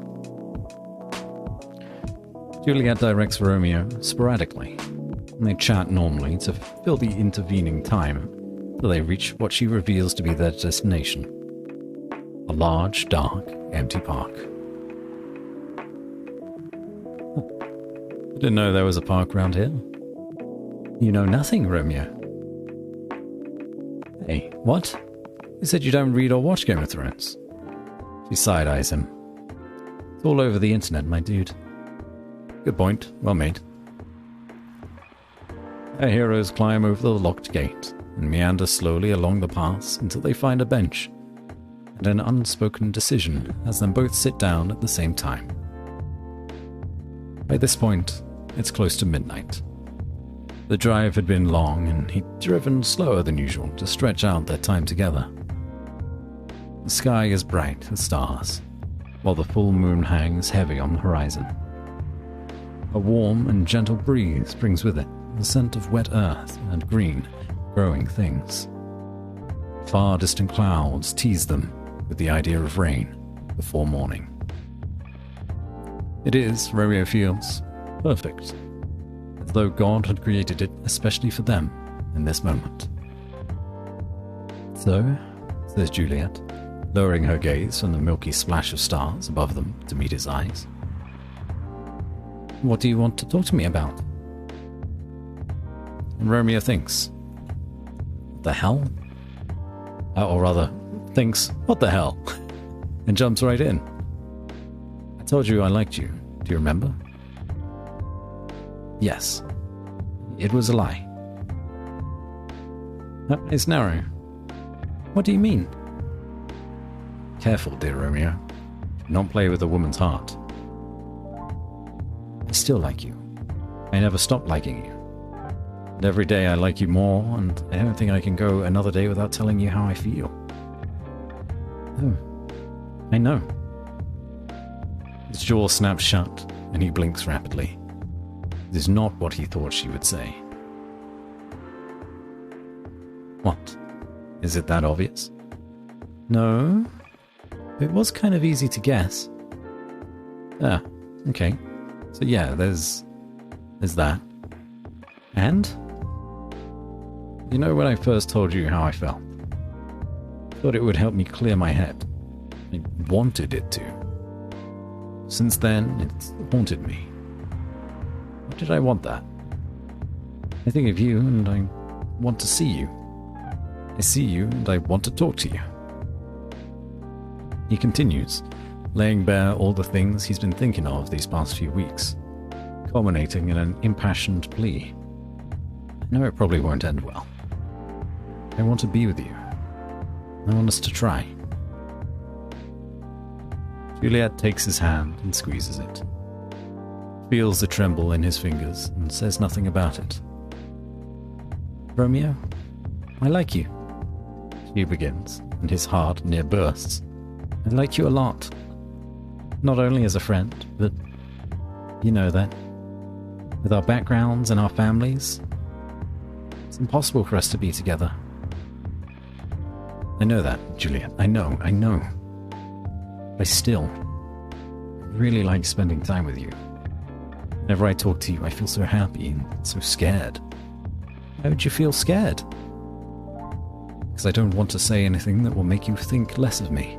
I want to look perfect in front of you, even though whenever we're together, it feels like I can only show all of my imperfections. Hey, nobody's perfect. They sit quietly for a moment, still holding hands. Romeo stares at their intertwined fingers, while Juliet watches the breeze ripple through the trees. Still feels weird. Our heroine muses, almost to herself. You told me that you liked me and I thought it could never work. Then you said the same and I was disappointed, somehow.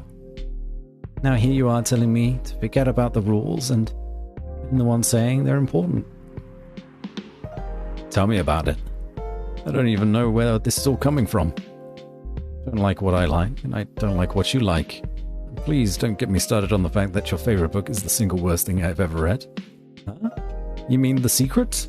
Yes. Oh God, please, let's not talk about it now, okay? She tilts her head back and laughs. And Romeo remembers that he used to hate that sound a long time ago. Okay, let's not talk about it. But if you know that a relationship won't go well, why do you keep telling me how you feel? Just try to forget me. I've tried. He sighs, squeezing her hand gently. But every conversation with you is enough to make me remember that you mean so much to me. You don't listen to explosions in the sky, but you're what I think of whenever I do. You don't play video games as much as me, but you're on my team. But you on my team is what I want the most whenever I play a multiplayer game. We pray to different gods. Your face is the one that appears whenever I pray for a good future. Juliet doesn't say anything. Just looks into his eyes while listening to everything he's been keeping in his head and his heart for a long time.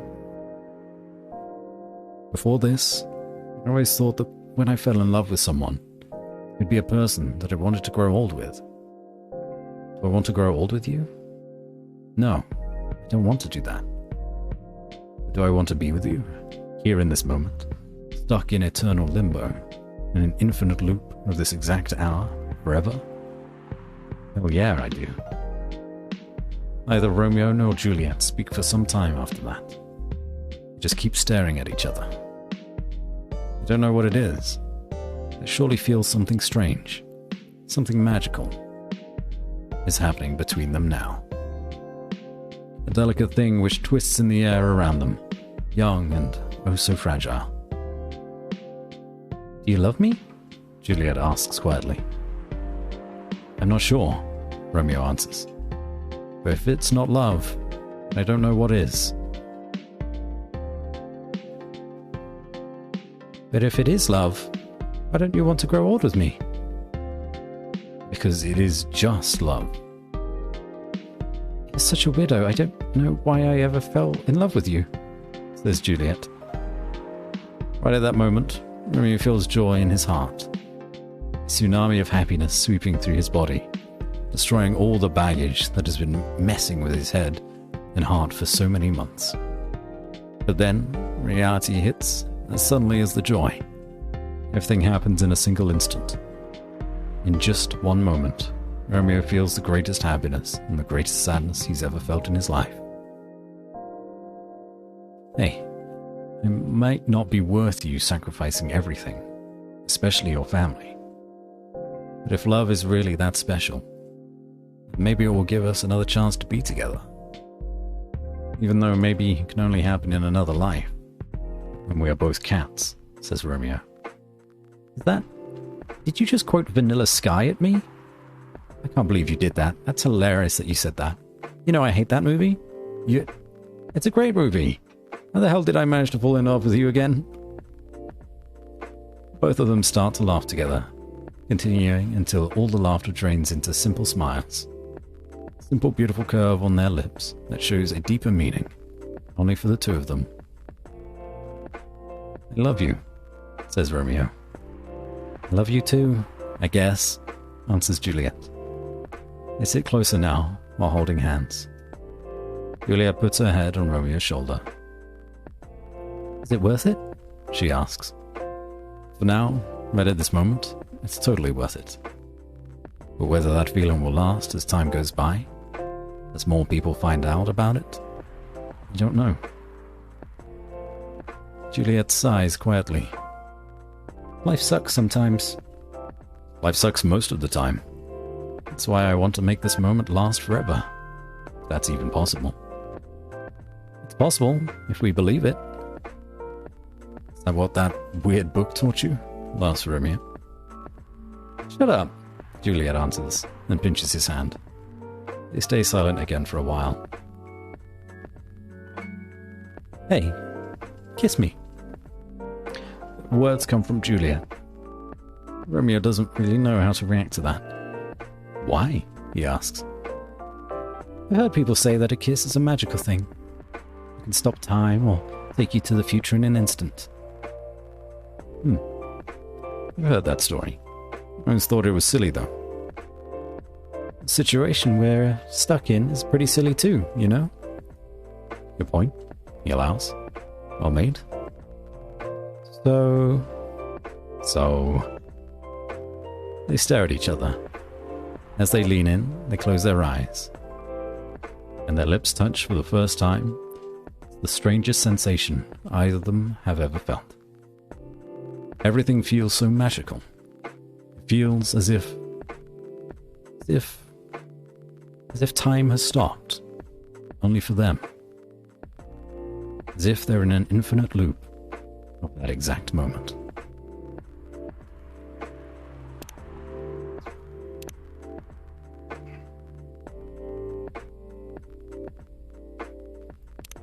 That's a long story. Freya, you gotta write shorter stories, girl.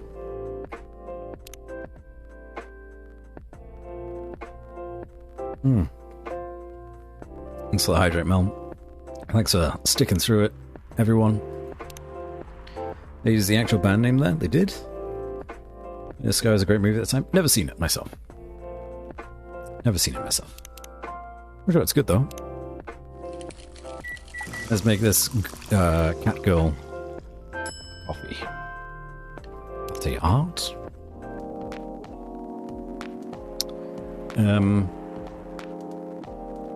There's one part of the game that I just never got. I don't know how to make art.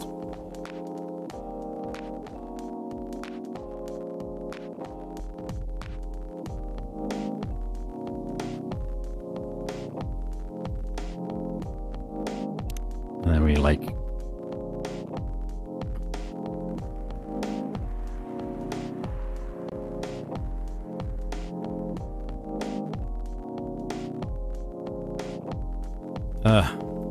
it's so tricky. He's got the time. Serve it.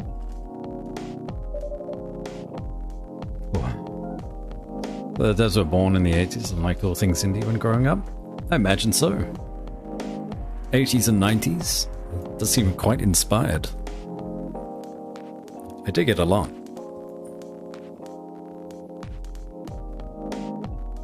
Your cafe latte's ready.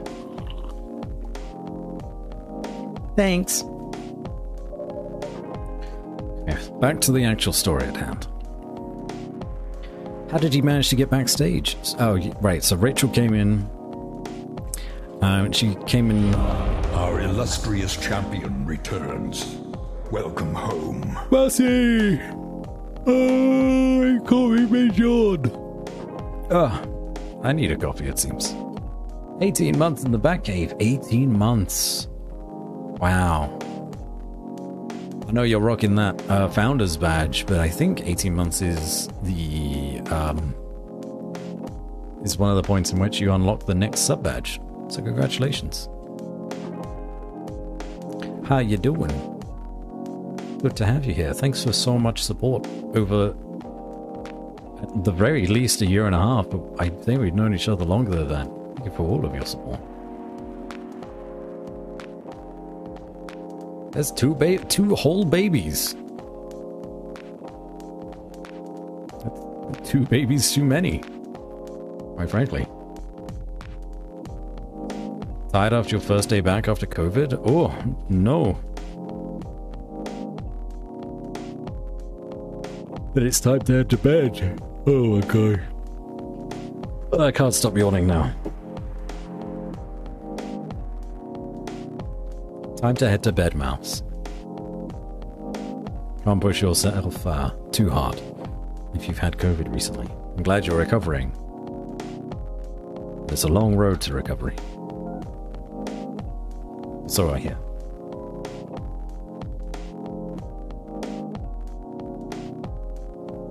Oh, those babies don't have holes in them? I mean, more than the usual. I suppose that would be less than ideal. Played you with yawns. I don't know. I just got done reading a really long story. It would have taken me like at least... I'm gonna guess half an hour to read through it. But let's get back to the rest of this. It's been like a month and I'm still not okay. Hey, and that's okay, lass. I'm sorry that you managed to catch COVID as well. That's not good to hear. It's normal for it to take time.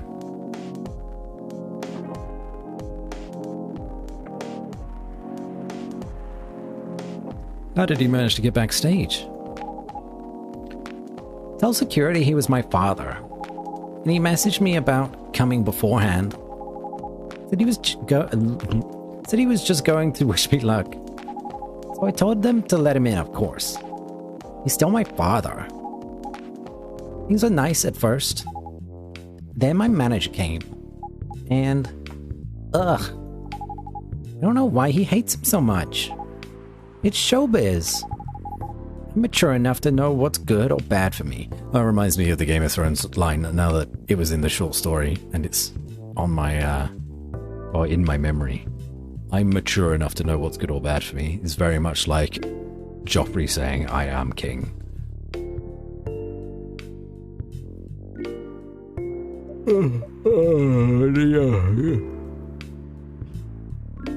Oh, it's bedtime. It's going to be bedtime soon. Oh. Someone play this game for me so that I can just go to bed. That'd be nice. What is the usual number of holes in a baby? 9? Somewhere around that, I'm sure. I'm not going to do the math. I'm not going to think about that. Something like that, though.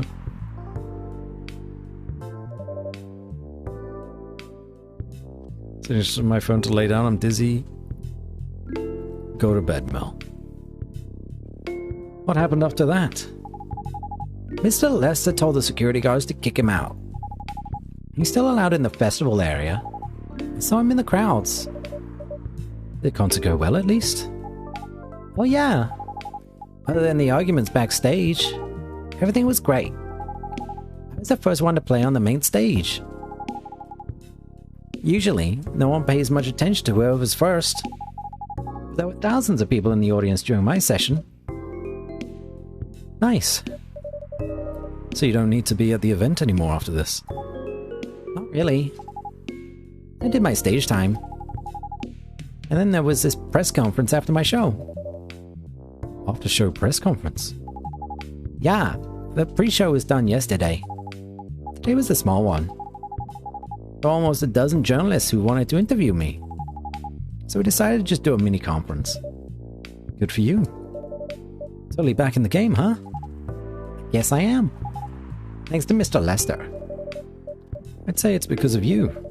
Your manager's probably worked some of his influence too. Haha. So why are you here? Because of Dad, of course. I want to come here this evening. We really need to set things straight. He needs to stop messing with my manager so much. And because this evening is the only time we can meet, I can't go to the party Mr. Lester is hosting. What party? He's hosting a party for the VIPs and artists he manages. At a club in Belltown. Well, I feel like something's going to go down at that party.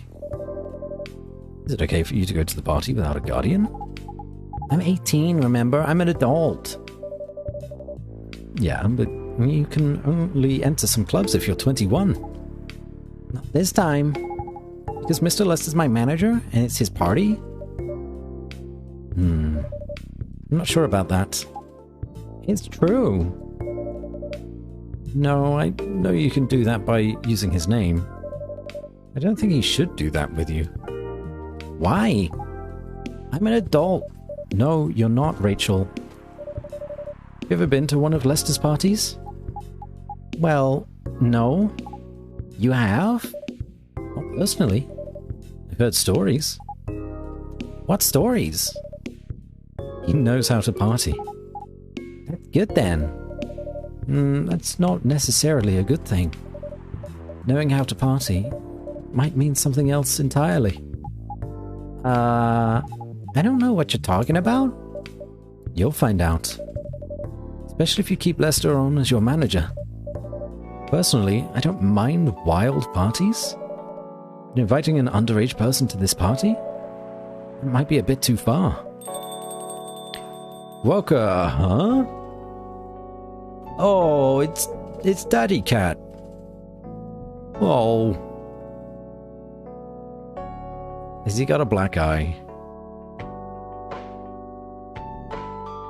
Gonna do the same. Sleep well, lass. I don't know if you're lurking on switching to your phone or anything, but get those goodsies. 18 and an adult. I'm 10 years older than that. And I don't feel like an adult still. But Mom, I'm not a kid anymore. I'm 14 years old. It's Super Disney Princess. That is kind of the storyline. Hendry? No.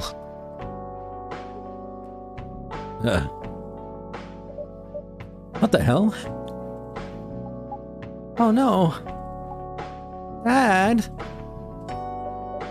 He's been beaten up, hasn't he? What? Rachel, is that Mr. Hendry? Yeah. Dad, what happened? He went and beat up the manager, didn't he? Marisa, can you get a cup of milk for him, please? Just milk? Just milk. Oh. Specifically say... Nope, just milk. His manageable milk stat. That's exactly what he asked for. Some warm milk. There you go, kitty cat. We're extra friends with now. Rachel, the last one. On my family, cats, milk, and you. I've been dancing, singing, and trying to achieve my dreams since I was 13. And I'm not stopping now. Here. Oh, he just spills the mug. Oh. Thank you. Please hold on. Somebody help me call an ambulance, please. Oh, well, good job, Gala. He was quick. They're on their way. I've contacted the hospital. Thank you. I've also contacted our Neko Mimi expert personally. She's off shift right now. She's also on the way. Thank you so much. I don't know what might have happened without your help. Don't mention it. Here they come. I'll go with you. Okay.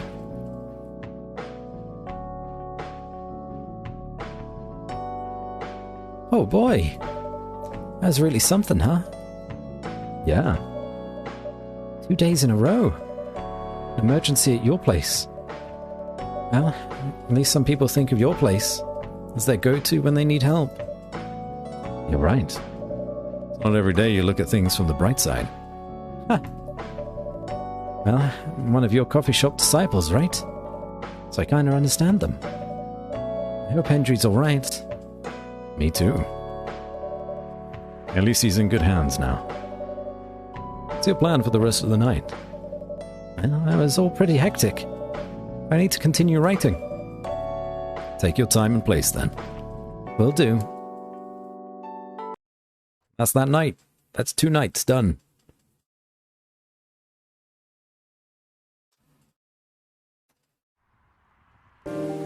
Didn't get your daily cries in? What's your quota? What's your average?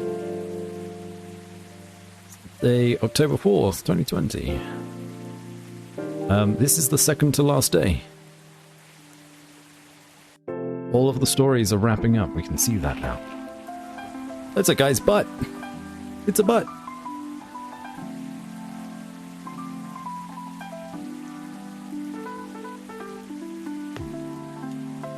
Police raid on private Coachella after party is biggest drug and sex-related bust of the year.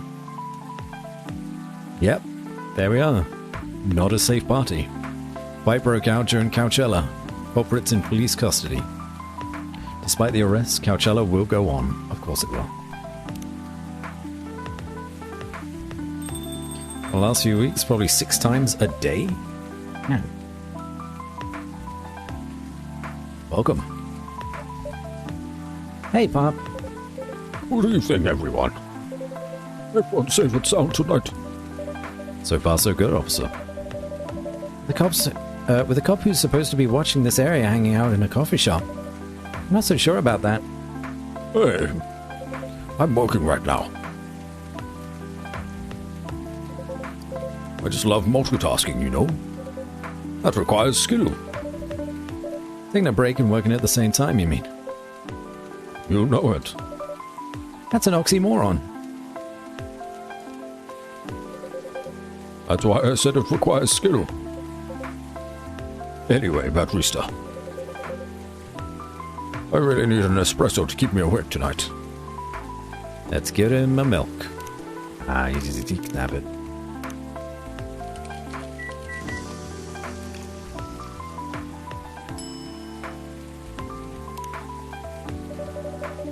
An energetic espresso to keep our officer right on patrol. Yeah, you and your sense of humor.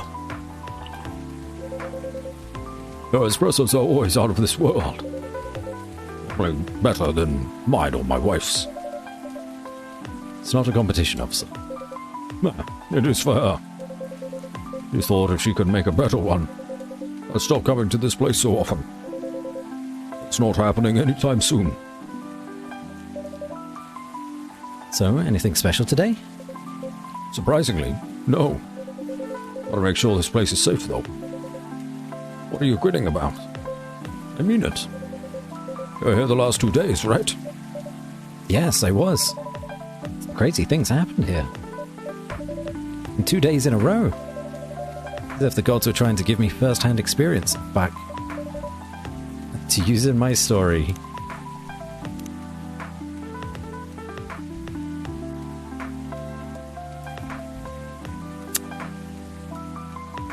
There's a part 3.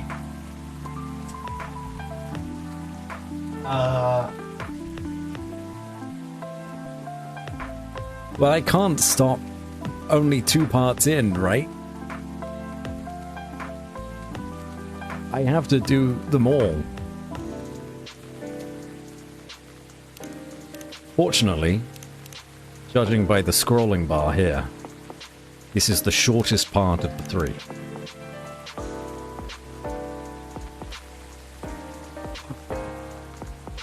Thank you, Freya, for reminding me again. Happily ever after, ever after, ever after, part 3. Romeo comes awake with a gasp, his mind already whirling as he tries to make sense of what's happening. Was it just a dream? He thinks. Please forgive him, dear readers, he's barely awake. He has no idea how or when he got home. He's still wearing yesterday's clothes. He experiences the unwashed, uncomfortable feeling that comes with waking after falling asleep, fully dressed. Then he remembers. Juliet. What happened to her? He rifles through blankets and pockets until he finds his cell phone and immediately fires off a message to her. He won't admit it. Barely remember it through the haze of panic. He spends the next 14 minutes and 10 seconds staring fixedly at it until it vibrates in his hand. He drops it to the floor. Romeo, Juliet's voice is muffled by the carpet, but he doesn't think he's ever been so relieved to hear it. Where are you? Are you alright? I'm fine. What about you? I'm okay. We need to talk. Things definitely different. Romeo opens his mouth to agree before he even realizes how he feels. He's been so weighed down by his feelings for so long that he hadn't noticed that something changed until Juliet brought it up. Waking up has been bad for so long. Today feels different. Today he feels good.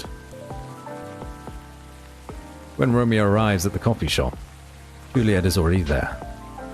She waits while he orders an Americano, patiently sipping her orange juice until he joins her.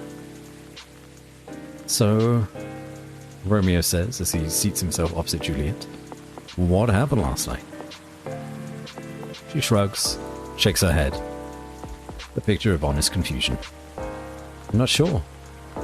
But I felt kind of light when I woke up this morning. Yeah, that's a good way of describing it. But like a part of me is missing. She nods in agreement. They're quiet for a time. Julia plays with her straw, the paper melting quickly in the icy remnants of her drink. She trails off and tries again. Do you actually remember what happened last night? Kind of. Romeo frowns and grimaces. I'm not sure, though. How do you feel about me now? Asks Juliet. He pauses to consider. I don't know. I still like you. A lot, in fact. Certainly a different kind of feeling to the last few months. It's exactly how I feel. He sighs explosively. What the hell happened? Juliet leans in, holds his gaze, lowers her voice. I'm not sure myself. I have this theory. Maybe, I know it sounds wild, but hear me out. Just maybe, the parts of us that fell in love with the other somehow left us last night. And they separated themselves from this world, making their own, where time loops are, and they separate themselves from this world, making their own where time loops an exact moment. Struggling, really struggling with that. Making their own where time loops an exact moment over and over and over again. It's just a bit of a run-on sentence. Romeo looks her in the eye without blinking for a long moment, then bursts out laughing. You're a complete madwoman, you know that? It's just... even the one who likes sci-fi and fantasy. Oh, shut it, boyo! He huffs at him and crosses her arms as she leans back. No, seriously. He waves a hand at her. The fact that theory came out of your mouth is crazier than the theory itself. Her lip twitches, and then she's laughing with him. For a glorious moment, the air is filled with pure and uncomplicated good humor.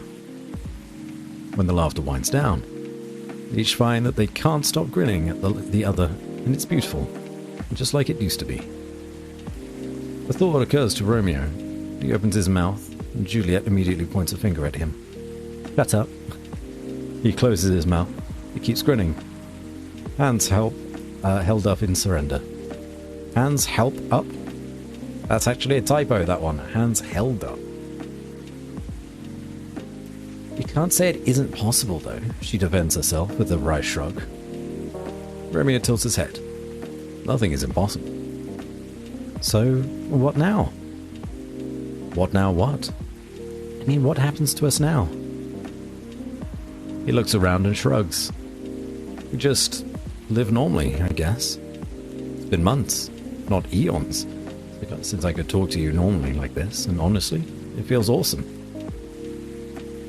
She laughs. It's so much easier than it has been in a long time. Yeah, I know. She smiles at him. So, we're good then? We're better than good, I guess, answers Romeo. Good point. Juliet nods. Well made. After that, life goes on for Romeo and Juliet. They're still good friends. They both found their love, the one who shares their interests. That doesn't force them to sacrifice too many things in life. It still makes them feel like the happiest person on earth. They grow old together. As good friends, not as lovers. And what about the Romeo and Juliet who burn with love for each other? Readers, I'll tell you, the couple is still sitting on their bench in the park on that clear and perfect night. They'll stay there until the end of time. They've created their own world without other people meddling, judging, forcing compromises for the rest of eternity. They have each other in their pure, naive, young love, and nothing will ever change that. Some people say that on a clear night, with the promise of dawn rain, and the Milky Way flows across the sky, and the full moon hangs low, you can see a young couple sitting on a bench in the park, but only out of the corner of your eye, and only if you've room for romance in your soul. Is it true, you ask me? Does it matter? I reply. Surely it doesn't matter to anyone else on Earth. It certainly doesn't matter to them.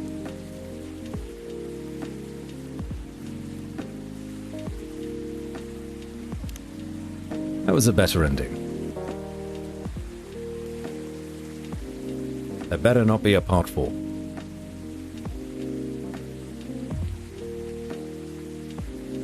Ugh. We did it. Right, okay. Still fretting over your story, huh? Well, the deadline for my draft is getting nearer. Oh, yeah. How's it going? Quantity-wise, it's shaping up pretty well. Quality-wise, honestly, I'm pretty confident. Sirens. Someone's doing a crime. Hydrate, yes. Almost out of water now. Thank you, though. Best of luck, then. Do you have any updates about the last 2 days of chaos?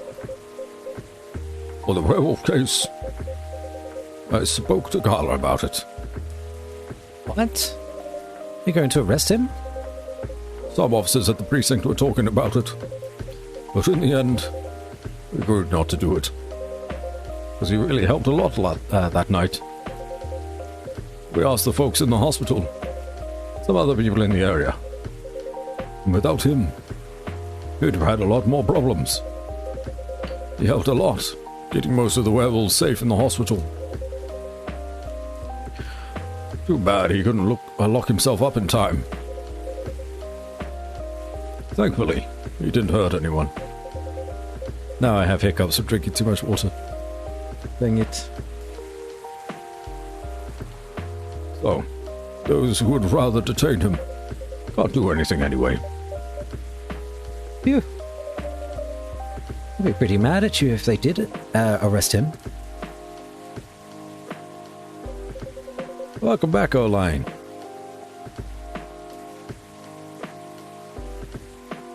Has the creativity stopped for the day? Hey, being mad at me won't solve anything.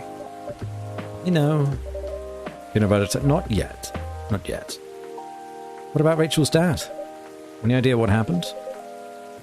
Not too sure myself. But it didn't happen around here. That's... Yeah, it seems like it happened out near Coachella. It's a long way away. I mean, it's not actually that far. You wouldn't be able to walk it. Not in that state. So far, that's all I know. Oh, you're back. Hey, Rachel. Rachel! Rachel? Is Mr. Hendry all right? Before that, can I have a cup of hot chocolate? Dark?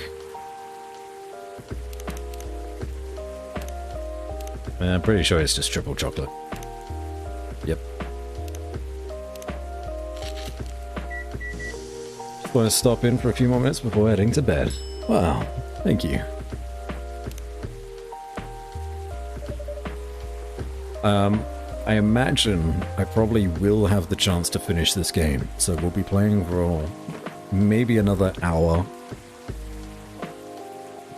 Possibly hour and a half to finish up the last couple of days. This is the second to last, the penultimate day. We're doing okay. So if you wanted to hang around for that, or have it on in the background as you fall asleep, say okay by me. The hot chocolate's ready. Thank you.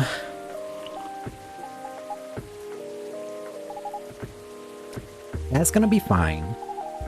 Woke up this afternoon. It's the Mr. Gala. You gotta help fast. Fast enough to stop things getting worse. He's doing okay then. It'll take a few days before he fully recovers. But no permanent injuries we need to worry about.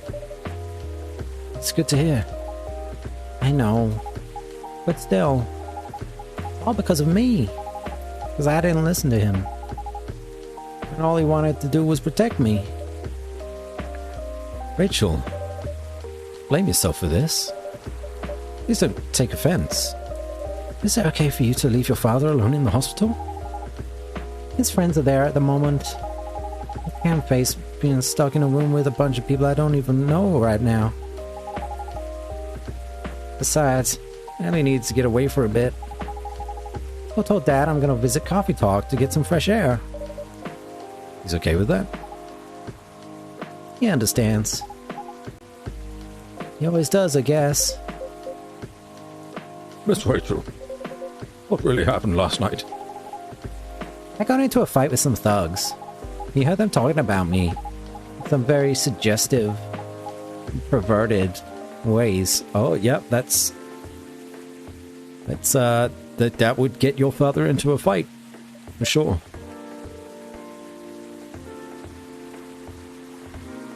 Most I could normally do for noise is a fan or two. Other than that, I rarely fall asleep to videos or sounds. I'll be off in another 10. So I'm well over 4 hours past bedtime. Oh, no, please go to sleep. Get those hours in. As much as you can. Gotta readjust my fan.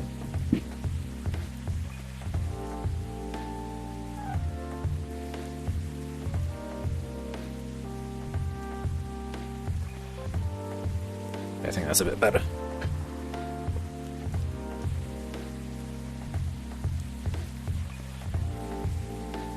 I think I've ever made it through to the end.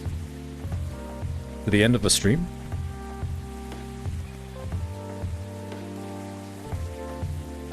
GMT +2. Time zones. Honestly, get rid of them. What are they doing for us, really? He didn't like that, of course. So he morphed into his cat form. He started a fight with the thugs. Why did he morph? So people wouldn't see what his human form looked like. And link him directly to me. Some cops went to the crime scene. They found some eyewitnesses to testify. They managed to find the thugs. Are they fans of yours? No. It's even worse. They work for Mr. Lester. What? See that coming from a mile away. Oh boy. The reason why it didn't take long for the cops to find them is because they were already under arrest. Because the party went too far last night. Whoa. How did it all connect up? They're Mr. Lester's bodyguards. They were chilling after the show, having a pre-party before the big one. And you know about guys and locker room talk, right? Yeah? Well, that's what they were doing. And that was the topic of discussion. Oof. Jesus. So there's that. I'm sorry to hear that. You were right about his party. I'm glad I wasn't there. Once again, I owe Dad for... Hey, it's okay. Most important thing right now is that you're safe. And your dad made it through. Should have listened to him. He might be out of touch. He's still way more experienced than me. And he's my father. I wish Mom was there. She'd know what to do. She'd know what to say to Dan when he's recovered. You know what? I'm sure you'll know what to do. You're an adult, remember? But I don't know. All I know is I have to be there for him when... That's it. That's all you have to do. It might be weird to hear it about something coming from Freya, but she is right. But be there when he needs you, Rachel. Whenever you need a breath of fresh air, you come here and relax for a while. Guys, thank you. Had enough fresh air for one day. I'll go back to the hospital now. Thank you for the update, Miss Rachel.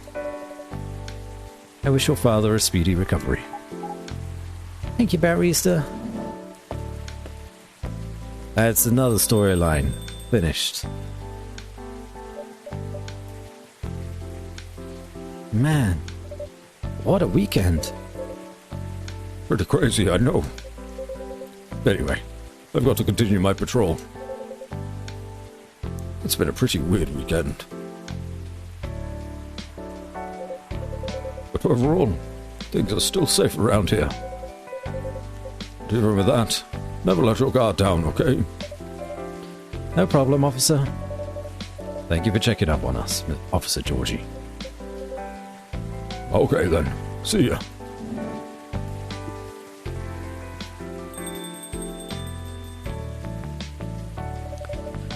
You going to leave as well, Freya? I don't think so. I've had enough rest. I have stories to write. You're not tired? Definitely not. In fact, I think I can get it done today. Alright. I won't bother you then. Oh, you're never a bother. Besides, this whole book project would have existed without this place. And you. So, thank you. The pleasure was mine. Now, I'm sure you shouldn't spend any more time on chit-chat. You've got a book to finish. No problem, boss. Day 3, done. One more day.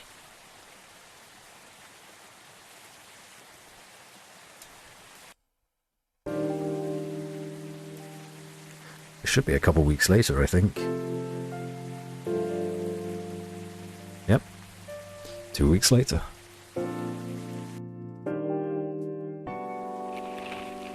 The Evening Whispers, Sunday, October 18th, 2020.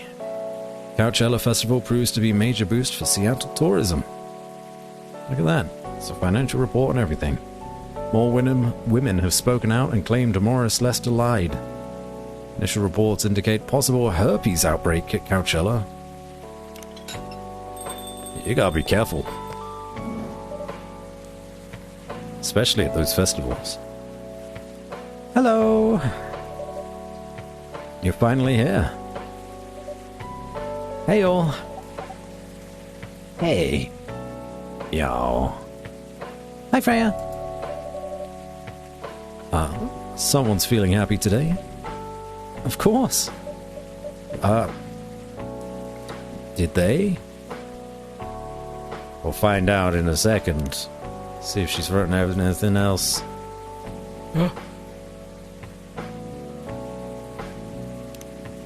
We did it. I suppose that's all for me. Take it easy, guys. Hope all stays well with you. Yeah, you too. Get some sleep, Elaine. Get those big Z's. I'll talk to you later. Fucking paywall. Yeah. Thank you. Your fiction plan free trial.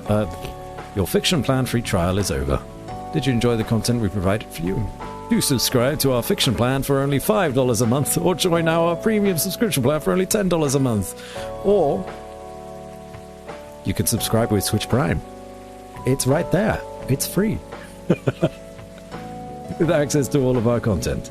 With your subscription, you can help support high-quality, unbiased Twitch streamers, as well as giving young content creators an appreciative audience.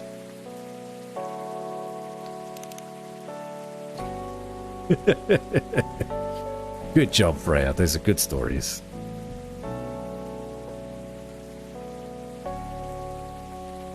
Haven't streamed in almost a month. Has it really been that long already? Time flies. They approved it. We're so happy for you. Congrats. Oh my. Do you know how happy I am? Judging from your expression, I'd say somewhere between ecstatically and rapturously. You're goddamn right. Oh my god, oh my god. How did they react to the draft? Surprisingly, they liked it. That's amazing. I know, right? I couldn't believe it either. He told me if the book sells well, they'll definitely sign me for a second book. I'm so happy for you. Anyway, whatever happens with the book now, I can take things a little slower. Because they gave me a year to finish it. With a feedback session every month. Sounds professional enough. Of course. They are the biggest publisher around. Enough about me. How's the coffee shop been doing? It's been great. I've had a lot of new customers lately. And some old-timers, of course. I heard Hyde's back from his trip to Korea. Yeah. He brought us some gifts back. Oh, Hyde, what a sweetie. He didn't get any for me? I'm not sure. But he did say he always gives gifts directly. Gift giving the old-fashioned way, huh? How about you? Things are great. The last time I saw you was for your mini break. Yes, we decided to go to Coachella. Oh. I hope you guys didn't get herpes. That would be real bad. Wow. That event was a mess. Yeah, 3 hours at the festival was enough for us. So where did you go after that? We ended up in Port Townsend. How was it? I enjoyed it. Never knew a historical trip could be fun. Oh yeah, I saw your new profile picture, Aqua.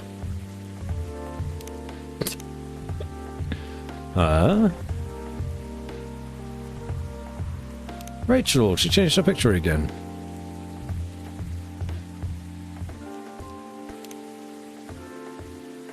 I don't think anyone else's has changed. Oh. That is adorable. They're so cute together. Stay aspiring indie dev by night, a mermaid from Atlantis, a friendly introvert tea lover.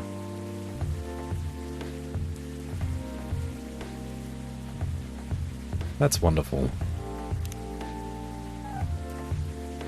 Myrtle's is still the same. You both look so cute. Oh man. Thanks. Is that taken during your vacation? No. It was at, MAX. Had a Japanese-style photo booth there. So I forced us to take a picture together. You're at a Max too, Myrtle? Yeah. I helped her out a bit with the booth. Thank you. You don't have to keep thanking me. By the way, any of you heard from Neil? No. Not me. They did send two postcards to the coffee shop. Really? Yeah, one's from Coachella. It's not even that far away. Why send a postcard? Hard to tell with them. What about the second one? It's from New York. What? What are they doing in New York? Beats me. Working on their mission, maybe. Yeah, probably. They'd stand more of a chance there. Anyway, guys, We're leaving for the night. Oh, come on. So soon? We're here for hours before you arrived. We need to work tomorrow. Fair enough. Take care on your way then. Good luck with the novel. Thanks. See you, Batterista. See you around. Those two are so cute. Full Metal Conflict? Yeah. They got a lot of references in this game. They look happier than when I first met them. They do. It's not easy to find someone you can be comfortable with in such a short amount of time. Yeah. Anyway. Sorry if it seems like I'm ignoring you, Baileys. No worries. I don't feel ignored at all. Are you by yourself tonight? No, I'm waiting for Lua. She has some work to do. This late at night? Yeah. She's been doing overtime for the past few days. How are the two of you doing? Things have been great. In fact, 10 years together. We're finally moving in together next month. Wow, congrats. I thought Laura lived with her flatmate. We're moving to a new place. She got promoted recently, and her company's providing her with an apartment. Wow. And a company is providing her with a place to live. That must be nice. Wow, she must be a really big deal in her office. Well, she definitely earns more than me. That's not saying much, Baileys. You shouldn't say that to a fellow freelancer. Oh, here she comes. Baileys, I'm so sorry. I didn't expect it to take so long. I thought it would be done by... Honey, it's all right. Freya and Batterista have been keeping me company anyway. Oh. Hey, Freya. And Batterista. Sorry for barging in without saying hi. How's it going? I would say things are great. But not as great as you two lovebirds. You told her already? Only about the moving in part. As you've heard, we're going to move in together next month. Where is it? Not far. I mean, the company provided the place, so they want to cut my commuting cost as much as possible. That's thoughtful of them. It means they don't need to reimburse my taxi fees when I'm working overtime. Oh, yeah, that too. It also means we get to visit this place more often. That's a good point. We owe this coffee shop a lot, anyway. Don't mention it. I have a question for you, both of you. Go on. The last time we met, I believe you were going to introduce Baileys to your parents. How did it go? Man, her father didn't kill me, at least. Well, at least Papa let you eat lunch with us. That's rare, you know. I know. And at least they didn't say no. Which means a lot, I guess. It was a good start. It was definitely a good start. Anyway, Baileys, we need to go now, or we'll miss the intro again. You folks going somewhere? Yeah, we're going to watch the midnight screening of Full Metal Conflict. Video game turned into a movie. I ain't take you for someone who likes FMC, Lua. I don't, but this guy loves it. Hey, you always enjoyed watching me play the game. I enjoyed watching you, not the game. Too bad I didn't introduce you to Myrtle just now, Baileys. She worked on the game. Really? Yeah, well, I'll be visiting this place more often. I'll probably meet her again, one of these days. You probably will. Now go, you lovebirds. You don't want to miss the movie. Alright, catch up with you later, Freya. Bye, Batterista. Enjoy the movie.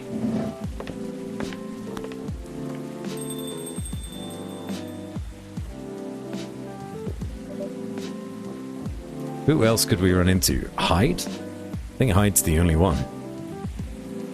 Give Freya a present, and maybe me. There they go. I'm so happy for them. They've still got a long way to go. Probably a lot of obstacles in their path. But they're moving forward. Yes. How will you write their story? As it is.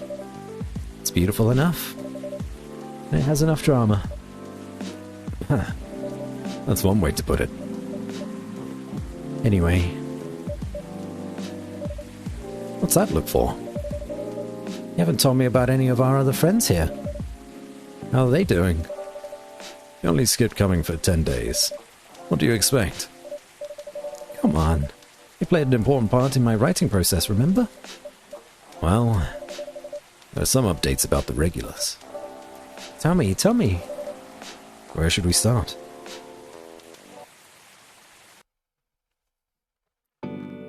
Epilogue?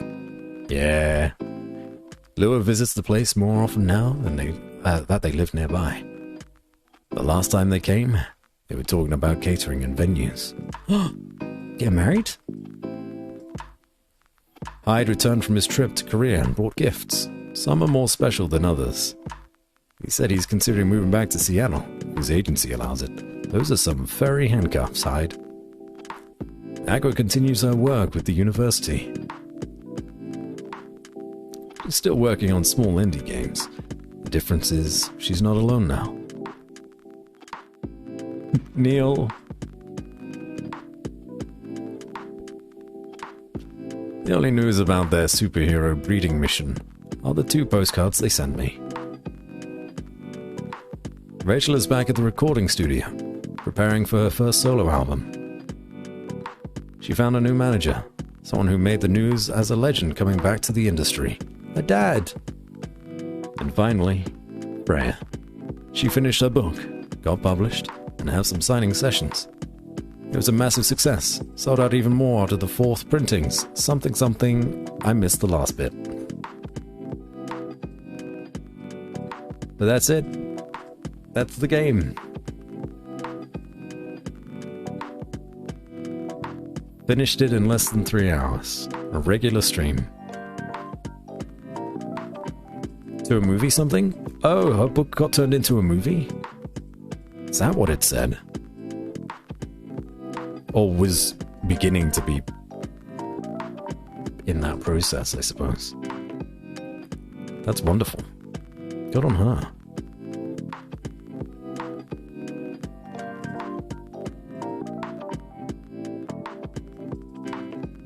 What a good game.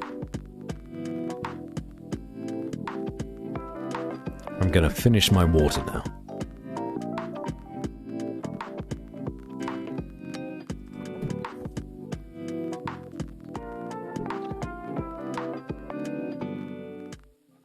Development babies.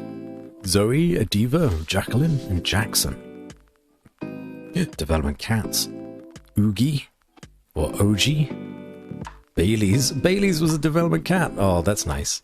Lua, TJ, and Tofu. Lua and Bailey's development cats. Oh, that's so sweet that they named their cats after the characters. Can't wait for the next game. Yeah, it's supposedly coming out sometime this year. I'm glad I could get this done before it, comes out. Coffee Talk 2 will be one of those rare instances where I buy the game immediately. And I'll play it on stream, too, of course.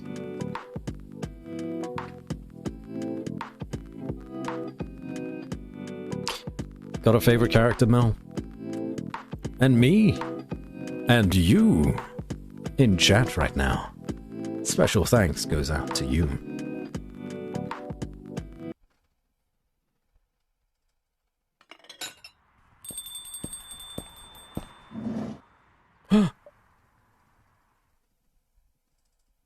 Hello. You're a doctor. Welcome. I have no idea.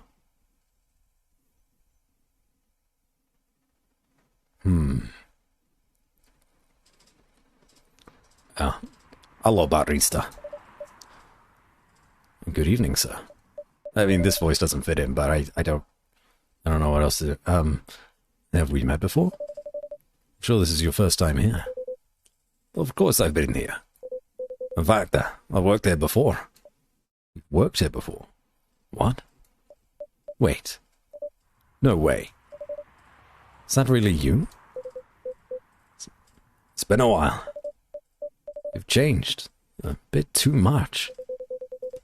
I've learned a lot about how to live with your... Oh, it's Neil! No. Is it Neil? Could it be... I don't know what kind of voice to do now. You know what? I'll keep it neutral. I've learned a lot about how to live with your people since then. I assume it was a success then. Multiple successes. What's with the new look then? No, it's definitely Neil. It's gotta be Neil. Just trying to blend in. It seems like an Earthling immigration agency is after me. Yep. Now that you mention it. Somebody did visit this place looking for you. When was it? Not so long after your second visit here. Was he a bald guy in a suit? Yes. That FIRE agent. You've seen him? Yes. Thankfully, I've changed my appearance since then. By the way, you can drop the act in front of me. Excuse me? Act? So, you finally noticed. To think that such power can be born from our kind. Wait, am I one of them? You're good with your act, though. Our illustrious champion returns. Welcome home. Yo, and twist, Katie. Thank you for the subscribe for the 16 months. We got a secret power. I may be one of the star children. Never would have seen this coming. Perhaps this is what the second game is going to be about. Welcome in, Katie. Glad to have you here for the last bit of this stream. It took a few tries. There are some timelines where I forget to pretend that I don't have some knowledge of certain stuff. Excuse me? Are we a time traveler? Interesting. Now I'm curious to know about those mistakes. Well, it happened a few times. First, Freya told me about her meeting in the elevator. Then, it was the first time Rachel visited this place. The last one involved you on your second visit. Huh? Oh, and there was another one right after Freya got her draft approved. Can you show it to me? Assuming you know how I communicate with my kind. Never tried her, but let's see. Being the main story of the game, but you haven't seen everything yet.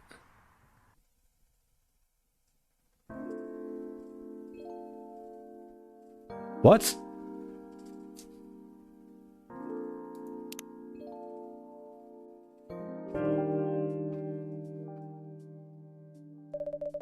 Oh, okay. Yeah, it's restarted. Well.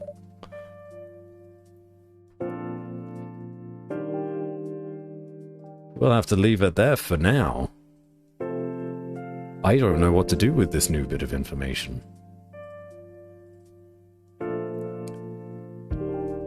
So, that doctor-looking character had to be Neil, right? Neil in a different form. Trying to blend in better. And we have either time-traveling abilities? Reese's dad? Possibly. Oh, I don't know. I'm really not sure. But either way, we've finished the game. Or at least the main story. Which means, time to raid out.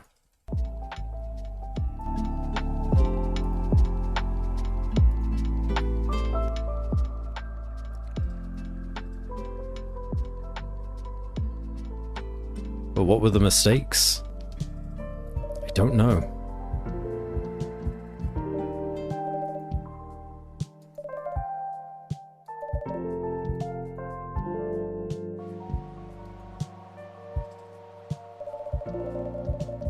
I don't know. The game is just doing the opening cutscene now.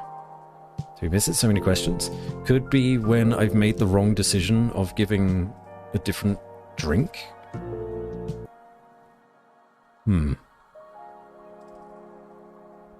I'm not sure.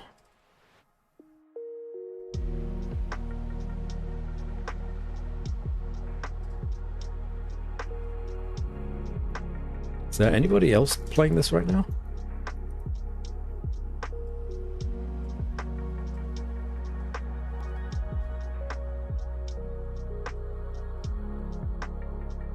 You didn't make her drink when her draft got approved? That's true. I'm gonna need to go back over this. Try and figure it out, this mystery. Or I could just look it up on a wiki or something.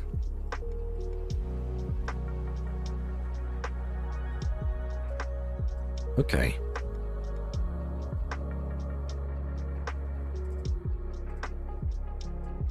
Well, let's go say hi to Shay. Well, Shay's the only one that I have.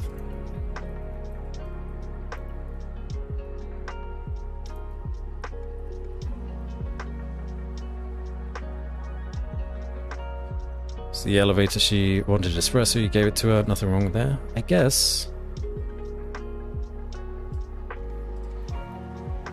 Could be anything.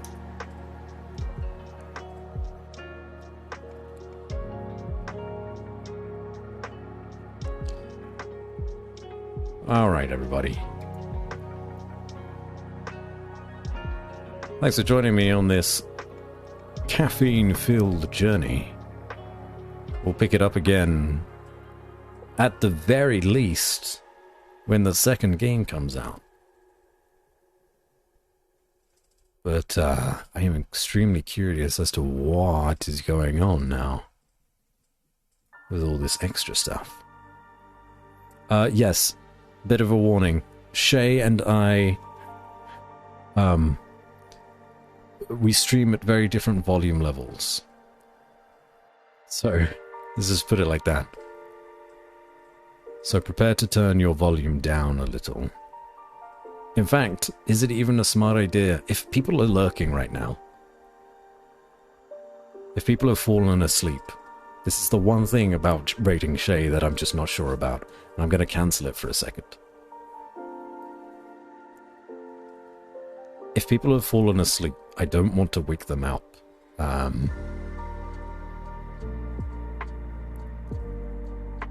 Whilst they've kind of, you know, relaxed and drifted off. So rather than raid Shay, I'll probably just end it. Although they're not playing a particularly loud game, I don't think. 97 Penguin last might be sleeping. Okay, we won't risk it. We will hope that they are all having a pleasant night's sleep. It is a chill game, but Shay is unpredictable.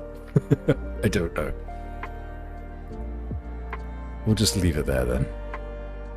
And we'll come back to Coffee Talk a little bit later this year.